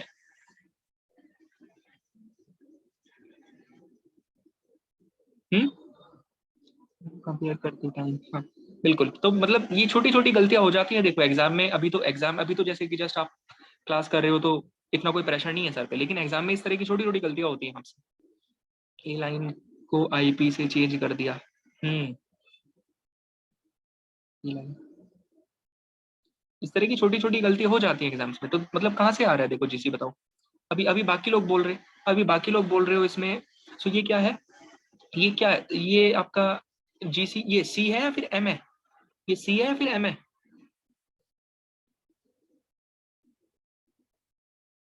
एम है ना? अब बाकी मैं कल डिस्कस करूंगा इसको प्रॉपरली, इसका पूरा प्रॉपर तरह से सॉल्यूशन आपसे कल डिस्कस करूंगा, स्टेप वाइज कल डिस्कस करूंगा, ठीक है। बाकी गलती आपको पता लगी गई होंगी आपकी। ये जितने लोग भी सी बोल रहे थे ना अभी, उनके सबके गलत हैं। वो गलती दिखा दी मैंने आपको यहाँ पे, देखो ये गलती है। चलिए, सो नेक्स्ट क्या है आपके पास में, आगे कल डिस्कस करते हैं। अब मैं जस्ट ये बता रहा था कि जो चीजें अभी आपकी चल रही थी ना इस समय, जो सॉइल में चीजें चल रही हैं, ये मान के चलो पूरी सॉइल मैकेनिक्स का सबसे सिंपलेस्ट पार्ट चल रहा है अभी आपका। सबसे सिंपलेस्ट, ठीक है, सिंपलेस्ट पार्ट चल रहा है अभी आपका। अब कल तो शायद मुझे मुश्किल लग रहा है, बट परसों आपका पूरी सॉइल मैकेनिक्स का सेकंड मोस्ट इंपॉर्टेंट चैप्टर आ जाएगा, इफेक्टिव स्ट्रेसेस। पूरी सॉइल मैकेनिक्स का सेकंड मोस्ट सबसे इंपॉर्टेंट चैप्टर आ जाएगा इफेक्टिव स्ट्रेसेस परसों। कल नहीं आएगा, कल तो कुछ और थ्योरी अभी डिस्कस करनी है आपको, कल तो कुछ और थ्योरी डिस्कस करनी है, कल नहीं आएगा, लेकिन परसों आ जाएगा इफेक्टिव स्ट्रेसेस। और मैं ये बता दूं आपको कि इस चैप्टर को अगर आपने अच्छे से नहीं समझा ना, इफेक्टिव स्ट्रेस को, अगर आपसे इफेक्टिव स्ट्रेसेस कैलकुलेशन करना नहीं आया, अगर नहीं सीखा आपने, तो ये मान के चलना आपका पूरा का पूरा सब्जेक्ट खराब हो जाएगा, अगर आप अच्छे से इफेक्टिव स्ट्रेस कैलकुलेट करना नहीं सीख पाए तो। इतना इंपॉर्टेंट चैप्टर है, मोस्ट इंपॉर्टेंट चैप्टर है, मोस्ट इंपॉर्टेंट चैप्टर। क्योंकि इसके बाद आप जितने भी टॉपिक पढ़ोगे ना, इफेक्टिव स्ट्रेसेस के बाद आप जितने भी टॉपिक पढ़ोगे, in every topic you will have to calculate effective stresses. हर टॉपिक में आपको इफेक्टिव स्ट्रेस कैलकुलेट करने पड़ेंगे, रिटेनिंग वॉल में, कंसोलिडेशन में, कॉम्पैक्शन में, शेयर में, स्टेबिलिटी ऑफ स्लोप्स में, फाउंडेशन में, हर चैप्टर में आपको इफेक्टिव स्ट्रेसेस कैलकुलेट करने पड़ेंगे, इसीलिए बहुत इंपॉर्टेंट टॉपिक हो जाता है। In every chapter you will have to calculate the effective stresses. और इफेक्टिव स्ट्रेस में भी कॉन्सेप्ट किसके यूज होंगे, ये जो चैप्टर अभी आप पढ़ रहे हो ना, प्रॉपर्टीज, इसी के कॉन्सेप्ट यूज होंगे, इसी के कॉन्सेप्ट यूज होंगे, यही सारे फॉर्मूले यूज होंगे, लेकिन कुछ और चीजें ऐड हो जाएंगी आपकी। तो पूरी की पूरी सॉइल लिंक चलनी है आपकी, जस्ट रिक्वायरमेंट है कि भाई अच्छे से चीजों को रिवाइज करते चलो बस। तो चीजें पढ़ चुके हैं ना आप, उनको आप जस्ट रिवाइज करना शुरू करो, क्योंकि आप धीरे धीरे आपकी एक प्रॉपर सॉइल मैकेनिक्स स्टार्ट हो जाएगी इफेक्टिव स्ट्रेस आते ही, ठीक है। तो रिवीजन करना बहुत इंपॉर्टेंट है। ओनली डिफरेंस जो चीज क्रिएट करती है वो होता है रिवीजन। सिर्फ रिवीजन ही एक अकेला ऐसा फैक्टर है जो आपका डिफरेंस क्रिएट करता है। और एक बात आप सिंपल ध्यान रखना कि सिंपल पसीना बहाने से काम नहीं चलने वाला। ये भी एक पॉइंट है कि भाई ये चीज पहले भी बताई है मैंने बहुत लोगों को कि सिंपल पसीना बहाने से काम नहीं चलेगा, क्योंकि पसीना हर कोई बहा रहा है, पसीना हर कोई बहा रहा है, मेहनत हर कोई कर रहा है, आपको क्या करना पड़ेगा, खून बहाना पड़ेगा, तब जाके काम चलेगा, ठीक है, तब जाके काम चलेगा, क्योंकि पसीना तो हर कोई बहा ही रहा है। तो मेहनत करनी पड़ेगी अच्छे से। और लेकिन एक बार की मेहनत है, एक बार प्रॉपर तरह से सब्जेक्ट सीख लिया तो हमेशा की कहानी खत्म हो जाती है। टॉपिक बहुत अच्छा है सॉइल मैकेनिक्स, इसकी एप्लीकेशन आपको हाइड्रोलॉजी में भी मिलेगी, इरिगेशन में भी मिलेगी, इन्वायरमेंटल इंजीनियरिंग में भी मिलेगी, बिल्डिंग मटेरियल पढ़ोगे वहां पे भी मिलेगी, हर सब्जेक्ट में मिल जाएगी इसकी एप्लीकेशन, हर सब्जेक्ट में, बहुत इंपॉर्टेंट है, ठीक। सो अपना आज यहीं पे स्टॉप कर रहे हैं, कल आगे कंटिन्यू करते हैं, सेम टाइम रहेगा आपका 7:30। क्वेश्चन प्रैक्टिस करना इस चैप्टर के क्वेश्चन प्रैक्टिस करना, PYQ प्रीवियस ईयर प्रैक्टिस करना क्वेश्चन। तो आगे कल डिस्कस करते हैं। चलिए, thank you everyone. So thank you everyone.